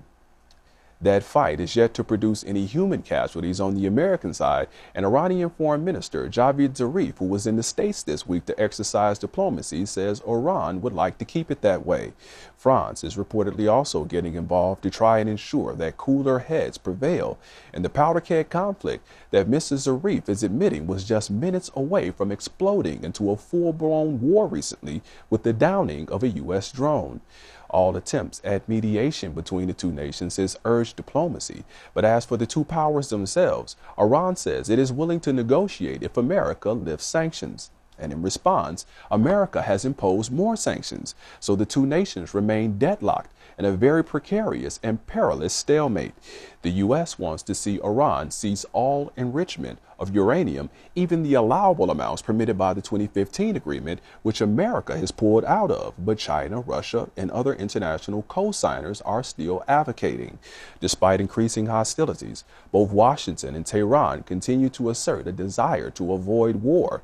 Saudi Arabia is now reportedly also getting involved in hopes of staving off the emergence of human casualties, which President Trump has stated is his red line. For IPN News, I'm Larry McGee. Katan Jeff. Back to you. Well, we can see there that there's not a lot of communication going back between the U.S. and Iran, but it looks like they each have established their red line. The U.S., of course, saying if an American life is lost, that would be their red line. So still a very touchy situation between the U.S. and Iran. That's right. Well, China has released a new paper accusing the U.S. and its allies of causing global instability through the provocation of conflicts with other major countries. Now, the paper, entitled China's National Defense in the New Era, alleges the United States is engaging in technological advances primarily so they can pursue complete military superiority. The Chinese document states, quote, the U.S. has provoked and intensified competition among major countries, significantly increased its defense expenditure, pushed for additional capacity in nuclear, outer space, cyber, and missile defense, and undermined global strategic stability, end quote. Well, China also pointed out while it has the second largest economy in the world, the United States has the largest military budget. And in 2017, as an example, it spent only a quarter of the money the United States spent on its defense budget. Well, at the same time, this paper came out. The director of the FBI said he believes China poses the biggest counterintelligence threat of any country. During an oversight hearing for the Federal Bureau of Investigation, FBI Director Christopher Wray told the Senate Judiciary Committee, I would say that there's no country that poses a more severe counterintelligence threat to this country right now than China. Well, he told the chairman of the Judiciary Committee that he didn't make the statement lightly, and when asked who would be the second, Wray answered, probably Russia. Now, China's foreign ministry spokeswoman Hu Chongying did not take long to respond to the accusation, stating, unlike the U.S., what we did and believe are completely different. China does not steal, loot, or lie. We achieve such remarkable achievements today with our wisdom and struggle. If China is fighting a war, she said, it is a war to defend its legitimate rights and interests. And it's interesting, she said China does not steal, cheat, or lie, when not too long ago we did a report referring to how Mike Pompeo was actually kind of bragging on the fact that when he was in the CIA, that's kind of what they were taught to do, lie, cheat, and steal. And here China's saying, to the contrary, we don't do that. Right. Interesting. Bragging and actually a little bit of joking and laughter, making light of the fact that they do those, uncharacteristic type things. Yeah, and other countries realize that, and that kind of lessens the integrity of the United States in the eyes of others. Absolutely. Well, China's defense ministry also made it clear they would not be in agreement with anyone who supported an independent Taiwan. Chinese defense minister spokesman said, we are willing to strive for the prospect of peaceful unification with utmost sincerity and effort. However, we have to be very clear that seeing Taiwan's independence will meet a dead end.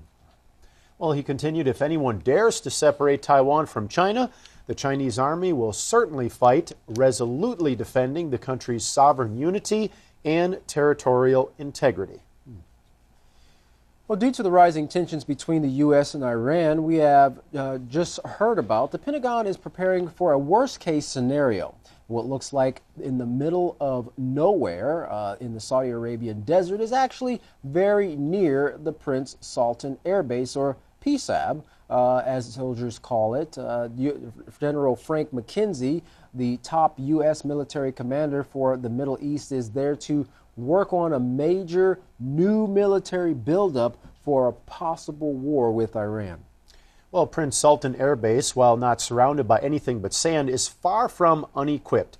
Now, it has a 10,000-foot runway and ramp space to house hundreds of aircraft. Now, the military buildup would start with the U.S. bringing in a squadron of their top F-22 fighters.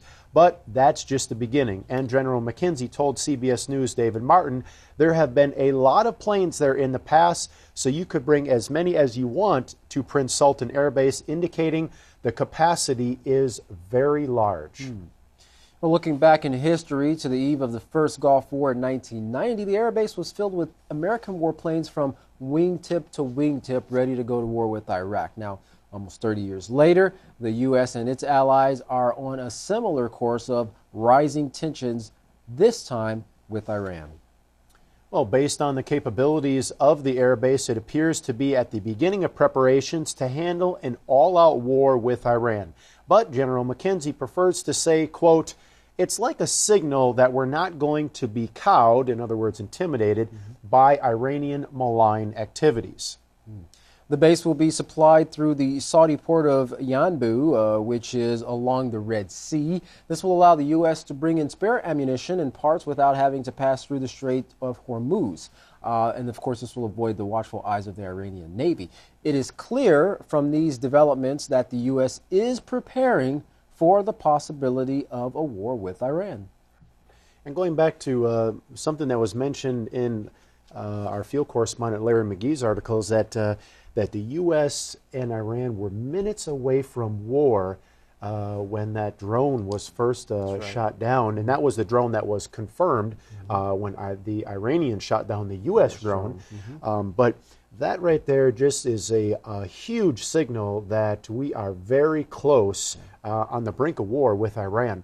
This buildup in the Sultan Air Base there, that's no small thing. President Trump saying that he would be willing to send over thousands of troops to prepare for a war with Iran. So it looks like everything is lined out. And of course, what's going to be different with this war with Iran versus the war with Iraq, Iraq didn't have much to fight back with. Iran is pretty heavily equipped, and it's going to bring in other players into this and definitely be hell on earth, as some of the analysts are now saying. They already have some backing from larger countries, as we already know, and of course, the United States is contending with Russia and China, which are two of the largest countries that are kind of backing some of the United States' quote-unquote enemies. So we can see that with the powers behind smaller countries like Iran, like we saw with Syria, that it kind of somewhat levels out the playing field when they're having to deal with the United States. And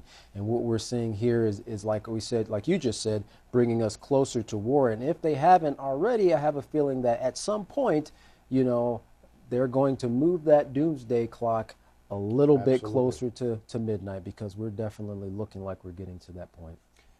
If you'd like to find out more about these stories, contact the House of Yahweh, and when you do, don't forget to request your free copy of the Prophetic Word magazine and monthly newsletter. Here's how. To contact the House of Yahweh, you can write them at the House of Yahweh, P.O. Box 2498, Abilene, Texas 79604. You can call them at 1-800-613-9494. Visit them on any of their websites by going to Yahweh.com, YisraelHawkins.com, and Yahweh'sBranch.com. You can also visit our website by going to YPNnews.com.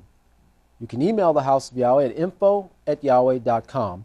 And for all calls outside the United States, please dial the number on your screen.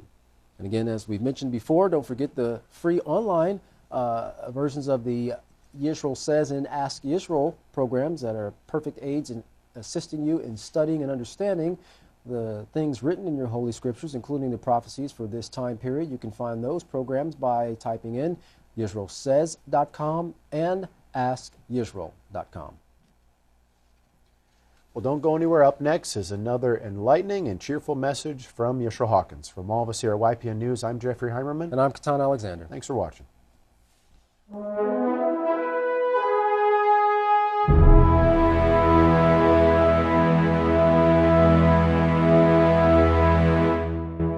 At this time, if everyone will please stand, we see the nations preparing for war, and we see the House of Yahweh preparing to teach peace.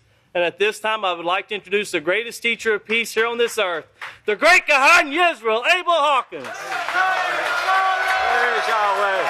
Praise Yahweh! Louder, louder, louder, louder. Praise Yahweh! Well, yours, Yahweh. Please be seated. Yahweh's peace be with each and every one of you. The sermons this morning were really, really great, really uplifting, informative, I can't say enough for them. And the public is saying so too.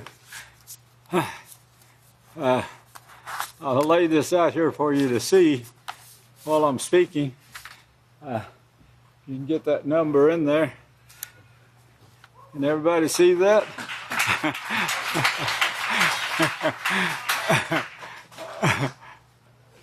Think of all that in the parking lot. Going to have a rough time there. A few comments from our readers last week. I've got to get this in. The listeners last week. Says, so very thankful for the Sabbath. Our pastor Yisrayl Hawkins and all of you there at Abel. Love be with you from Yahweh. Sabbath Shalom. I really liked the speech on the great responsibility. That was really great, by the way. Kohan Richard. The spiritual food today was yawesome and y'all amazing. And I think this other one is Jacob's son. He says, "Holy cow, wow." It means he's really excited about that. The services last week. The news. Keep in mind some things now. This U.S. definitely sends warship through Taiwan Strait. They checked it out. It did occur after China called it a regional security threat. They're saying that the United States is trying to stir up trouble. The United States is saying it's trying to keep control of rogue nations to keep them out of trouble. Kim Jong-un tours powerful submarine to be deployed east of North Korea's coast. There was very little attention given to this on two reasons, I think. Number one is it won't be finished in time for the war. These wars, we got 3.5 years left, and it's counting down. The wars that wipe out, as one of the ladies brought out this morning, one of the queens brought out, Kohanas,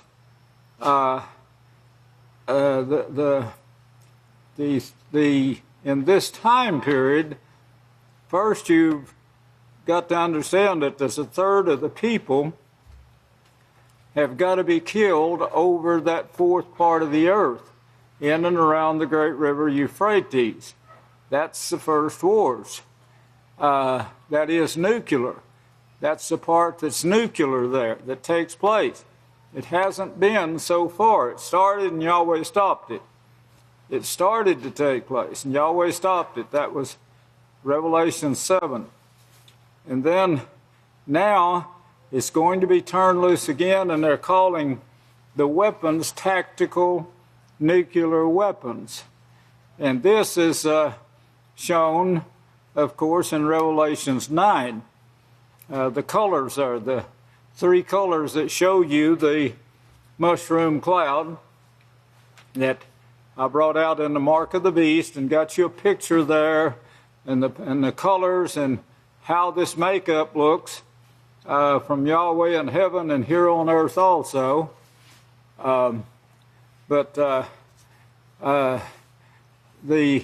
This powerful submarine, it won't be finished for quite a while, and these wars are going to start very, very soon. Yahweh, Yeshua wouldn't have told you to get in high gear and get to the house of Yahweh, the mountain of Yahweh, if this were not true. And he's put some urgency on you all of you people out there that are listening and converting to Yahweh, you need to pay attention. You need to start making your way quickly. Don't let little things take your time away from it. Get to work on this and start getting ready to come to the house immediately. Britain now confirms it is developing drone swarms. Swarms of drones. Now, I know you've seen that in Hollywood. I've seen it when I was watching the news, and they'd be advertising a kind of a Star Wars show. I don't remember the name. I wasn't interested in it, but this makes me think of it, where these manless drones are going in swarms. In fact, there's some scriptures that back that up also and give some better descriptions of them than I've got time to do here this morning. U.S. destroys Iranian drone over Strait of Hormuz. Now, there's some controversy over that. We showed that on the news there just a few minutes ago. Now, it's a great news program, too, that was put together for today. If you could remember, if you could remember all of this, or replay it in your mind, this would help. It would be even better if you could rehearse it. We're having some classes that I think are really necessary, that you need to get involved in, that go over this, the sermons and the news, to rehearse it in your mind. That will any little bit of rehearsal will help you to remember these things that Yahweh is bringing out, and get you acquainted with the prophecies, because the prophecies are going to be 100% accurate. They are 100% accurate.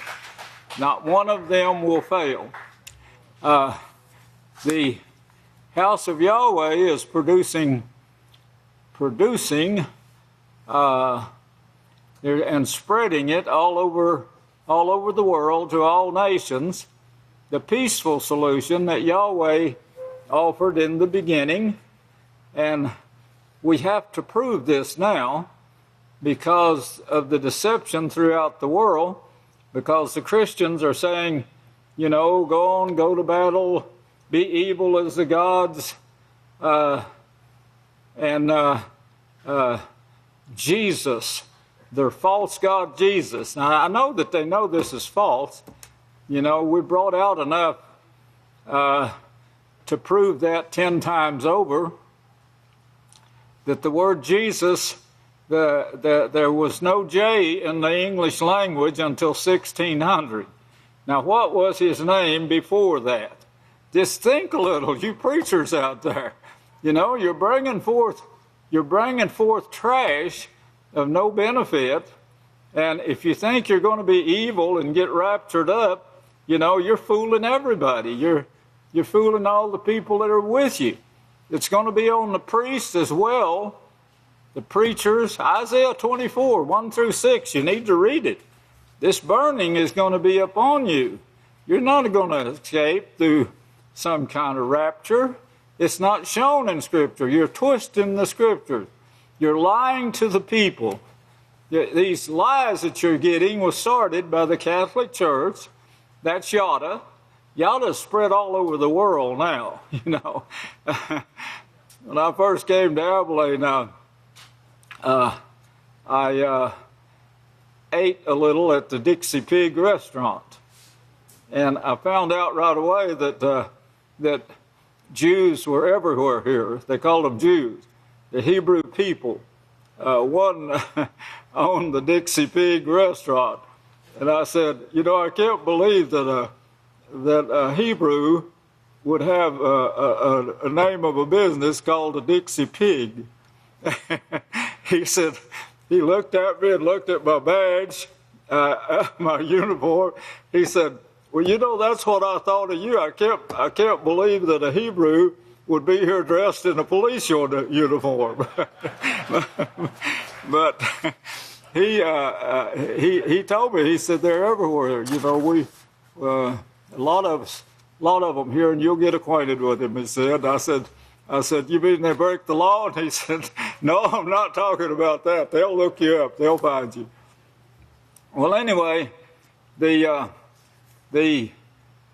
plan that Yahweh has in this same time period, and this is what the great Kohan, Benjamin Krause Hawkins, brought out, that we're running abreast of Satan's work, the work of Yahweh. Now, Yahweh has given Satan every advantage. You know, the Book of Yahweh was the versions of it, took the name Yahweh out, took the name Yeshua out, and Acts 2 plainly says there's no other name under heaven except Yeshua, and that word Yeshua is there. It's also in Hebrews 4, and they translated it Joshua. But you can look up these translations. There was no J in the English language till 1600. You can't render it Joshua when there's no J. The J's were invented for deception, to bring forth these false gods of Constantine. 2 gods, false. Now, if you're interested, we'll be glad to send you 100% proof on that. I brought it out in sermons. It's in the Book of Yisrayl. It's in black and white. You can hold me to it. Just like you can the Book of Yahweh. I want you to be turning over to Hebrews. Hebrews 10. And all of you need to read that, refresh it in your mind. Now, Hebrews 4 is where it shows Yeshua's name and that he kept the Sabbath according to commandment, taught it according to commandment. That's the 4th commandment, the 7th-day Sabbath. The 7th-day Sabbath is not the first day of the week. That's worship of the sun god Baal. That should be plain and simple. Yes, they changed it. The Catholic Church changed it. Hebrews, the 10th chapter. Now this is Yeshua here in 10 and verse 21 shows that he's high priest over the house of Yahweh. And if you want to trace that back to the Hebrew, they have an interlinear. Interlinear? It's called the Hebrew English interlinear. Almost all bookstores handle it. It's a big seller. It's very popular with scholars because of the word-to-word translation. Get you one and check it out, and check it out like Psalms 23. Now the King James Version says the Lord is my shepherd. The Hebrew from that rendering is Yahweh is shepherd of me.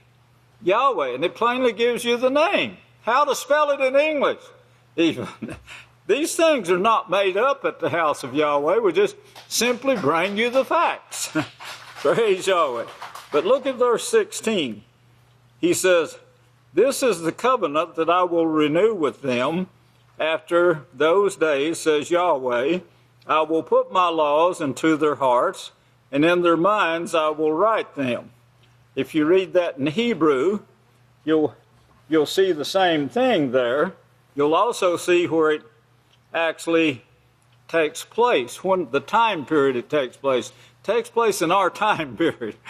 This book right here in Hebrews, it was written, put in prison, kept for 1,500 years. It wasn't available until my parents were alive. It wasn't available in any form where a person would actually buy it and could bring it, carry it home. The first ones printed was 16 inches I say that's about 16 inches tall, thick. The first Bibles, the first versions printed was about that thick. You couldn't carry that home in one hand. You might load it on your wagon and two people. It was a big, big book. When it got to the Bibles that we use, I should have brought you that edition that I have, the King James Version, but it's about that thick, and that's the one that got to our house, to my daddy and mother's house, on time to teach to me. And that's when the King James Bible, Yahweh brought it about so I could be trained in it and be able to do a work of reaching the whole world with the Book of Yahweh, because the Book of Yahweh was prophesied to be here. All of that prophesied, that now it's shown in the gematria. That's the hidden codes that Yahweh put in the Hebrew language. But no Bible, no nothing for 1,500 years. The Catholic Church had it held in prison, captive in prison, and wouldn't let it out. Finally, Yahweh brought it out, but he gave Satan all of this advantage. Brought it out mistranslated. And instead of saying Yahweh, it said God. Well, that's what Satan said in the beginning in Genesis 3 verse 5. No, don't pay any attention to Yahweh. Serve the gods. Evil. Be evil like the gods. Well, they took her at her word, and now they can't wait till they can get this war started, not knowing now that this is from Satan herself. Satan is framing up. She can't destroy Yahweh's work. She can't stop it. She's tried that already. She can't stop it. Yeshua said, your gates of hell, Satan, won't prevail this time. Yahweh's guarding his house this time. You can't come in this time and destroy Yahweh's work. That's the promises he puts in black and white to you. Now, Satan, on the other hand, Yeshua said, now, Satan, if you can destroy heaven and earth, or the earth and the heavens that involve the earth, I'm going to try to read you something from, if I get time, from biology. Biology is a subject I love. I would have majored in biology, but I wanted to major in scripture, so I couldn't major in both of them. So I had to give up one. But the biology, I found so much in there that they're working to find, and I said, I can answer all these questions right now. But they didn't want my answer, so I said, well, you will one day. Maybe not you, but your ancestors. But certainly one day you're going to want my answers to these questions. But anyway, here in 16, he says he's putting this into their minds and in their hearts. In their hearts, I will write them, these laws of Yahweh. I want you to turn over to Mattithyah, Mattithyah 22 now. Mattithyah 22. Mattithyah 22, and look at verse 37.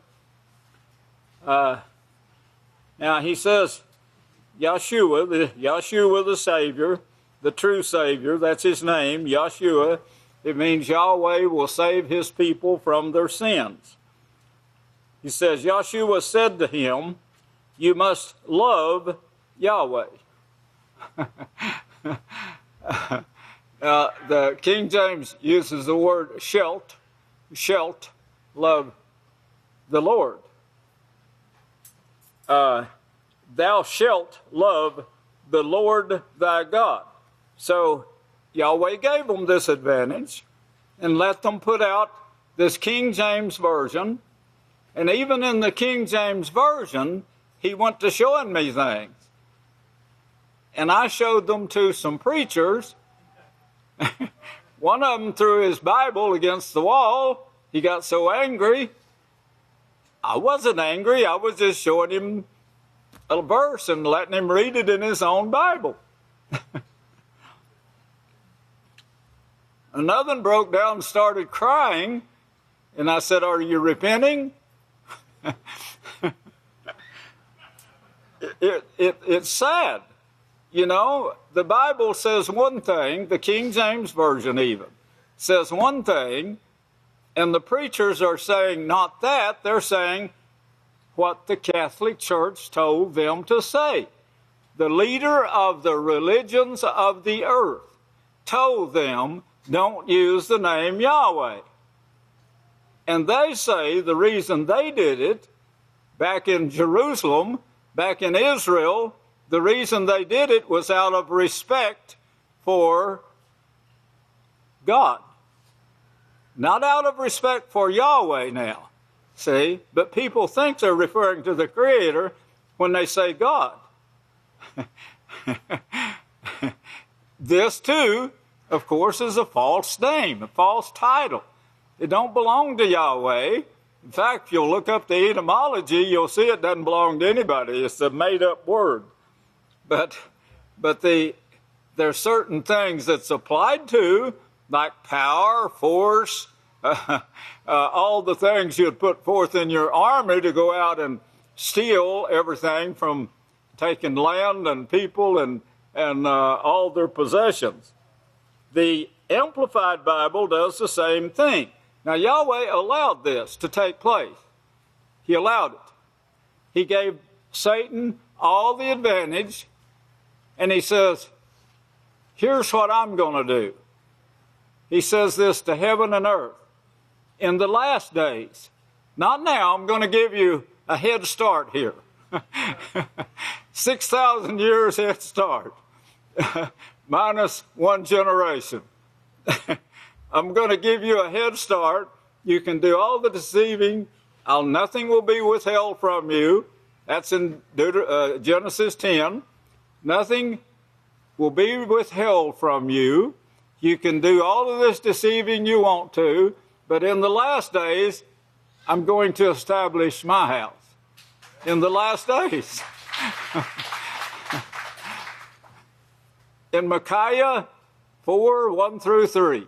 You can read it for yourself. Now, if you want to get you in a linear or a Book of Yahweh, it's a lot easier to understand, but you could even understand it there if you'll just put the names back where they were before Yahweh allowed Satan to change it. Well, here now in Mattithyah 6 and verse 37, the correct translation here is, Yeshua said to him, you must love Yahweh, your Father. They translated that word Father, they translated it God too. But the Hebrew lexicons and linears, dictionaries, they say you done it falsely. There's no word there for God. It's just not there. Father, yes, Heavenly Father. That's what Yahweh, Yeshua, referred to Yahweh as the Heavenly Father. Okay, you must. This is a must. There's no getting around it. Yahweh is the one. So here, now you have a King James Version, and it's saying you've got to love the Lord.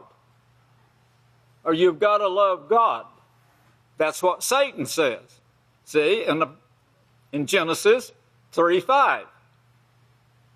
Don't love Yahweh. You won't die. Have fun. Now, you talk about deception, and you wonder, people will say, well, what on earth could they have been doing that would have been so exciting as to pull somebody out of the Sabbath? I used to do it, brother.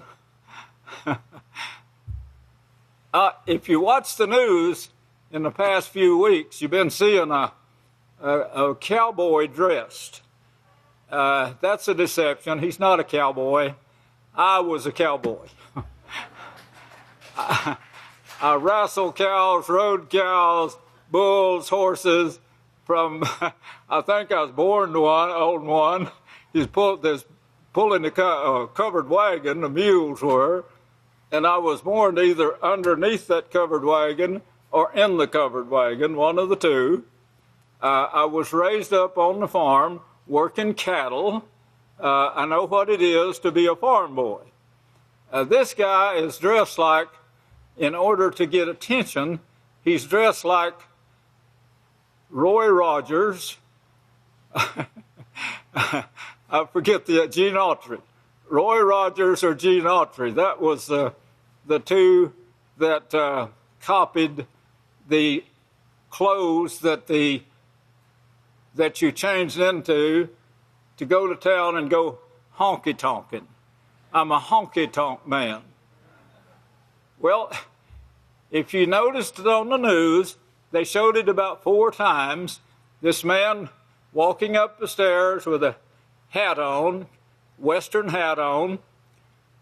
I never would wear them. I said, that thing, it's too tight. I think it'd cut the blood off from my brain. Well, that's just one of the things it does, of course. It puts within you an attitude, a character. You're going to get all this when I read this biology to you, so pay attention to what I'm saying. But he's walking up these stairs, and he's got this guitar in his hands, and he's singing a song. And the song is Friday Night. Friday Night. And they make it look so inviting. I had a band, remember?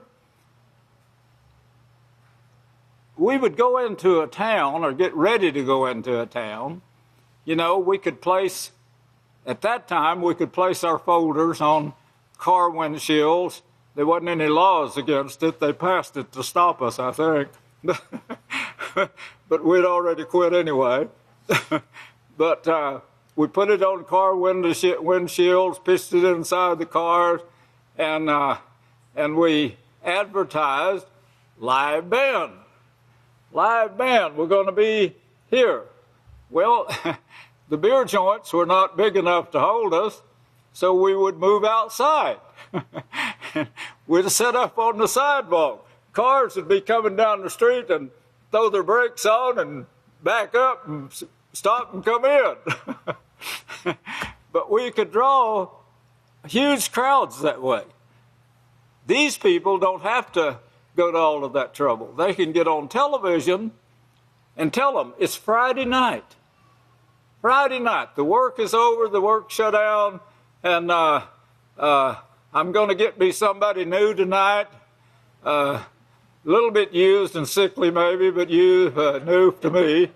Got a few diseases. It probably won't occur to you. And then a few years later, they've cut this part out of your body and that part out of your body and hers too, the new one too. This is today's world. But I'm telling you, this is really tempting. And if you watch it, see, Friday night starts the Sabbath. And I hope there's no one that would be tempted, not in the house of Yahweh, to go to that stupid show. But it's filled with pulling you away and designed for that purpose, for pulling the house of Yahweh members right now out of the house of Yahweh. But remember 10:23. Keep this in your mind along the same chapter, Hebrews 10, that Yeshua is the high priest, writing this stuff in our hearts. If it's in your heart to serve Yahweh, like I want it to be, this won't have even an ounce of a chance with you to see this crowd. And that's what it is. It's bull S. We used to kick them around in the pasture and in the cow lot. Yes, it's that bad. It's worse. It's more defiled than that. Here in Yeshua, he was saying, you must love Yahweh. It's a must. Love. One of the greatest words is love. It's one of the greatest words. The word love is used more than anything, any other word by the preachers. They don't even know what it is. You can't get it from Strong's. You can't get it from Webster's. You can get a lust from Webster's and from Strong's that's worthless. It's absolutely worthless. If you read what I'm talking about, you'll see, but keep what I said in mind. They're telling you lies. They're trying to insinuate sodomy with this word. And this is true in both Webster's and in Strong's Hebrew and Greek dictionaries.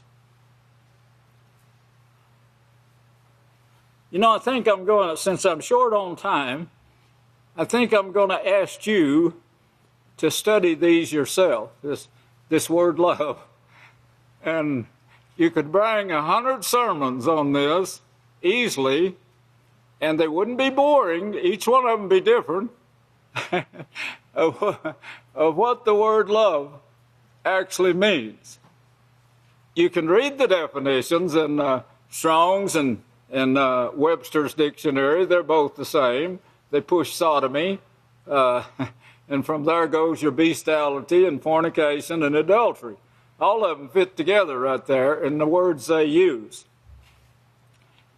Well, here we have Yeshua. He's quoting a scripture in Deuteronomy 6 and verse 5. Now, it's not the Lord. You must love the Lord. That's what the King James Version said, and Yahweh gave them that advantage. You must love the Lord with all your heart. Love these gods with all your heart. You won't surely die. Surely you won't die. Well, in Deuteronomy now, look at that, 6. Deuteronomy 6, I'm going to prove to you, all you preachers now out there listening to me, I'm going to prove to you it's Yahweh you must love. And if you don't, no, you won't be raptured up out of this hellhole that you've invented here on earth. In 6, Deuteronomy 6, here's where he quoted that from. In verse 5, and you must love Yahweh.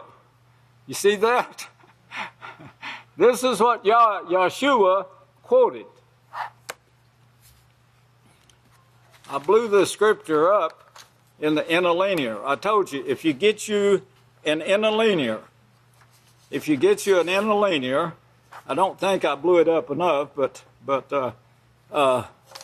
maybe I hope you can see it. If not, I'll raise it up again.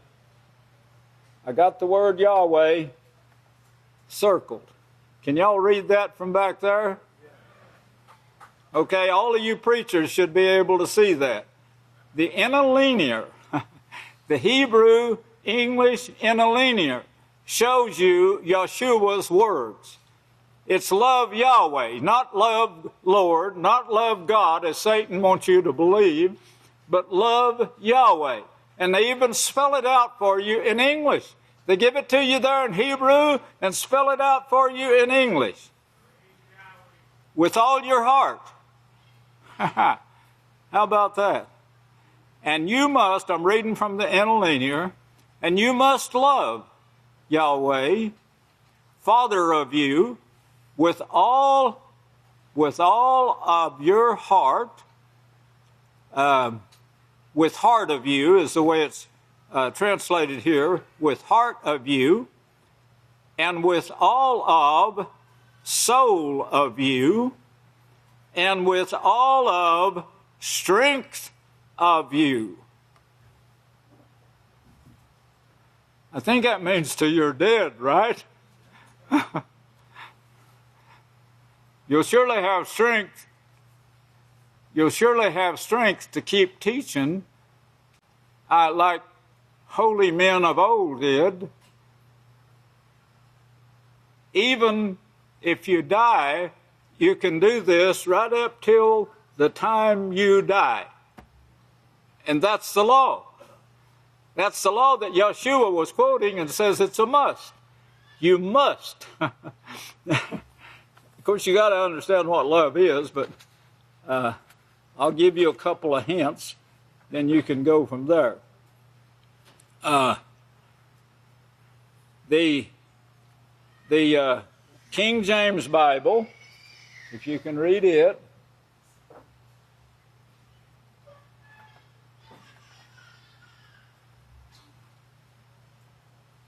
and they put the false name Jesus in there.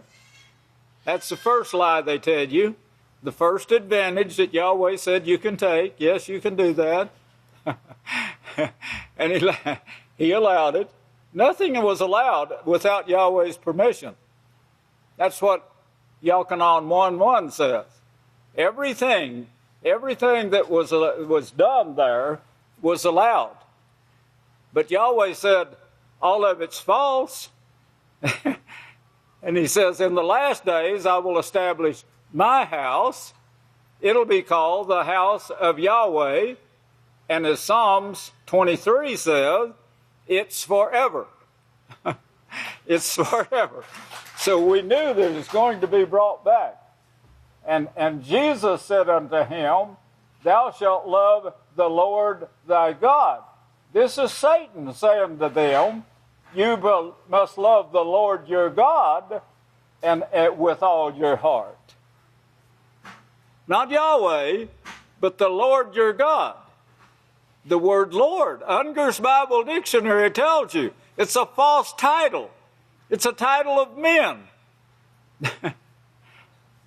and they actually say in the Unger's Bible Dictionary, they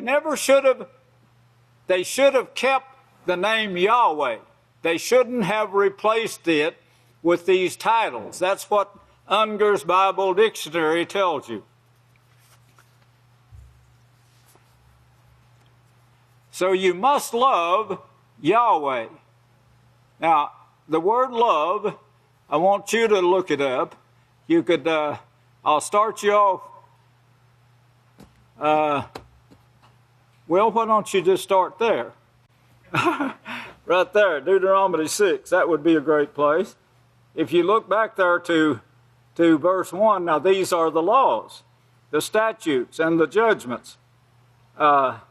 And they asked Joshua, which is the greatest? Which is the greatest? Let's hold your place right there again and turn back to Mattithyah 22. Mattithyah 22, and a lawyer, verse 36, asked him this. Verse 36, teacher, what is the greatest commandment in the law? And Yeshua said to him, you must love Yahweh. That's the greatest. Must love Yahweh. And they removed his name. And Satan did. And said, no, love the Lords. Love the gods.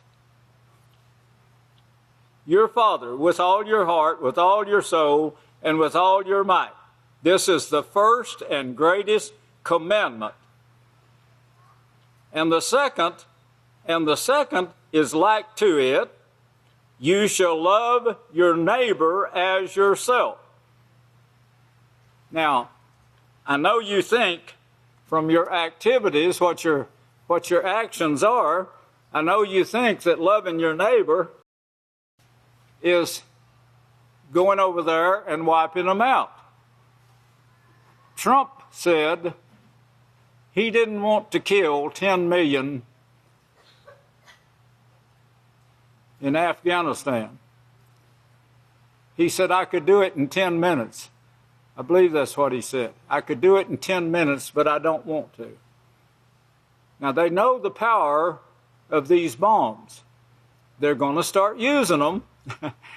I don't think that's love, but look at what is written here in Deuteronomy. Hear, O Israel, Yahweh is our Father. Yahweh is unity. That's what Yeshua said in his house. He says, I'm going to build this. Mattithyah 18:16, I believe. I'm going to build it on unity. It won't be force. I won't force you to do it. But if you will come to unity with Yahweh's house, with Yahweh's teaching, as Yahweh says in Deuteronomy 12:5, go there to the priest and do what they tell you to do. Don't turn to the right or to the left. Do it exactly. Then you're doing it in unity, and you're doing it in love. But he says you must love Yahweh, verse 5, with all your heart, verse 6, and these laws which I command you this day must be in your heart. He's talking about love. Now, this is just one aspect of, and one of the very wonderful meanings of the word love. This law and these laws which I command you this day must, in order for you to love, they must be in your heart. So that will start your sermon right there. And you must teach them. That's love. You wouldn't teach them if you didn't love them. If you didn't love the laws, you wouldn't teach it. So this proves it. And you must teach them diligently. Diligently, he tells you to teach them, then he tells you how to teach them to your children, and talk about them. Talk about them day and night before you go to bed and when you get up. Talk about the laws. You might ask yourself, are you doing this? He says it's a must. Yeshua said it's a must. He quoted that scripture right there. He said this is a must that you do this. In Deuteronomy 10, now that's to start you on the word love. But in Deuteronomy 10 and verse 12, Deuteronomy 10, verse 12. And now, O Israel, what does Yahweh your Father require of you? But to reverence Yahweh your Father by walking in all of his ways, by loving him. This is what he requires of you. By loving him, by serving Yahweh your Father with all your heart. Well, here we see that word heart again. With all your heart. Verse 13, by keeping the laws of Yahweh. Now remember what he said in Mattithyah. He quoted that scripture. And he said you must love, and it's got to come from the heart. The heart. I've got to get just a little of this biology in. Can't get it all in, but I'll read you some. Scientists explain how Earth's magnetic field connects all living systems. Now, this should stir up something in your mind, and you really should get excited about it, because that's what love is all about too. And that's what Yahweh wrote the Book of Yahweh for, had it written for us, so we would have it throughout all eternity. But here's a magnetic field that it's talking about. The facts, he says, Earth as well as all other living systems. Living systems. Now, I brought out laws where Yahweh set in motion different kingdoms in your body. It's about 10,000 kingdoms it takes to run your eyes so you can see. That's how many kingdoms there are in your eyes, in your body that operates your eyes. gets a message from your eyes to your brain and even to your heart. But the facts, these are facts that they can prove now. Earth, as well as all other living systems, have a magnetic field, and scientists are discovering that these fields connect us all. Wow. These fields. Now, this is something we can't see, but now they know it's there, and they can detect it with the instruments that they have, and they can actually prove this.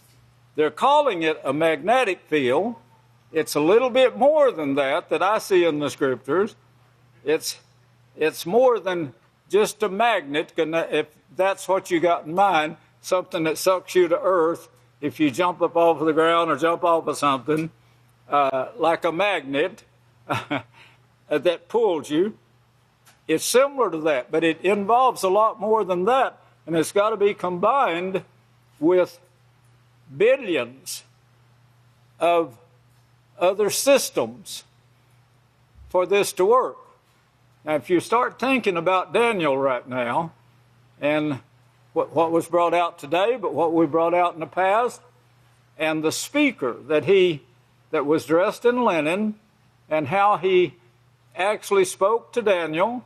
Daniel wrote it down, but he saw two witnesses, but he only spoke to the one that was dressed in linen. For some reason, he spoke to the one that was dressed in linen. You might ought to start getting a sermon ready on linen. I brought some, and then I dropped it because I thought it sounded like I was bragging on myself, and I'm never ever done that. I run myself down, but I never brag on myself. I don't have anything to brag about. Have a magnetic field, and scientists are discovering that these fields connect us all, connect all of us, every human being, and actually carry biologically relevant information. This is this magnetic field that you cannot see. It connects everyone. It connects everyone. I think I'll stop on that one right there. But it's a lot deeper than that, and they know it too. The scientists know it too. That's working on this project, but I'll pick up there the next time I speak.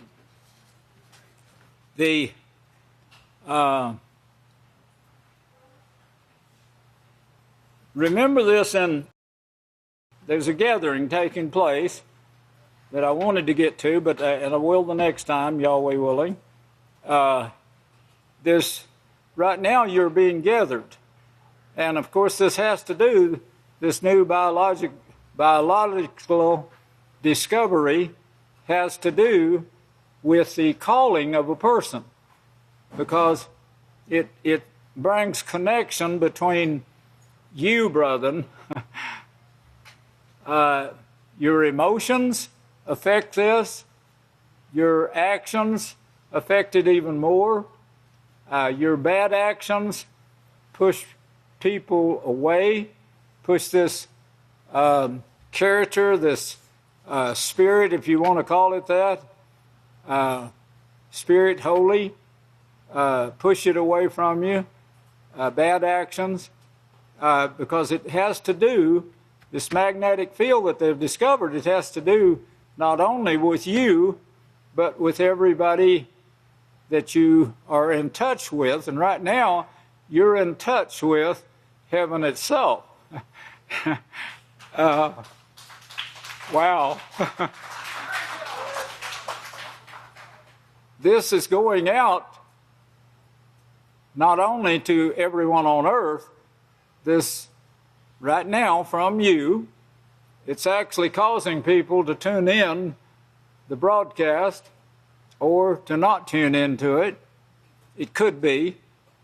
It could be, if you want to put it this way, a little voice telling them to pick up the phone or to go to a certain site on that computer they have in their lap. All of these things are possible with what they've discovered right now that's coming forth from each individual. So whether you know it or not, whether you believe it or not, there's a signal right now that's going forth from you, either righteous or evil, one of the two. Sound like another song. Well, anyway, on this gathering that is taking place right now, that Yahudah gave the corrections here for today. In his days, those who reverence Yahweh will be saved. For Yisrayl and his people are the house of Yahweh, in whom they trust, and this is the name that he will proclaim to them at Abel, Yahweh. Yahweh is our righteousness. Yahweh. Well, of course, the world, all the world, is saying, don't believe Yahweh, believe Satan. And the lords and the gods are your righteousness. And your Bible says your lords and your gods are evil. You have your choice in obeying the scriptures, or you can turn your thoughts to righteousness, not your own righteousness, the righteousness of Yahweh's laws. As I just read you, that's what the Savior said too. This is the most important law right here. It's a must that you keep it. It's a must that you love Yahweh. You're not going to be there if you don't. You won't see me again, he said, until you say, coming from the heart, coming from the heart, I brought that out in that sermon, you won't be blessed. You won't see me again until you say, blessed is the one that comes in the name of Yahweh. We're the only ones, brethren, that come in the name Yahweh. Yahweh bless you, and I'll turn the services back to the next leader. I love you.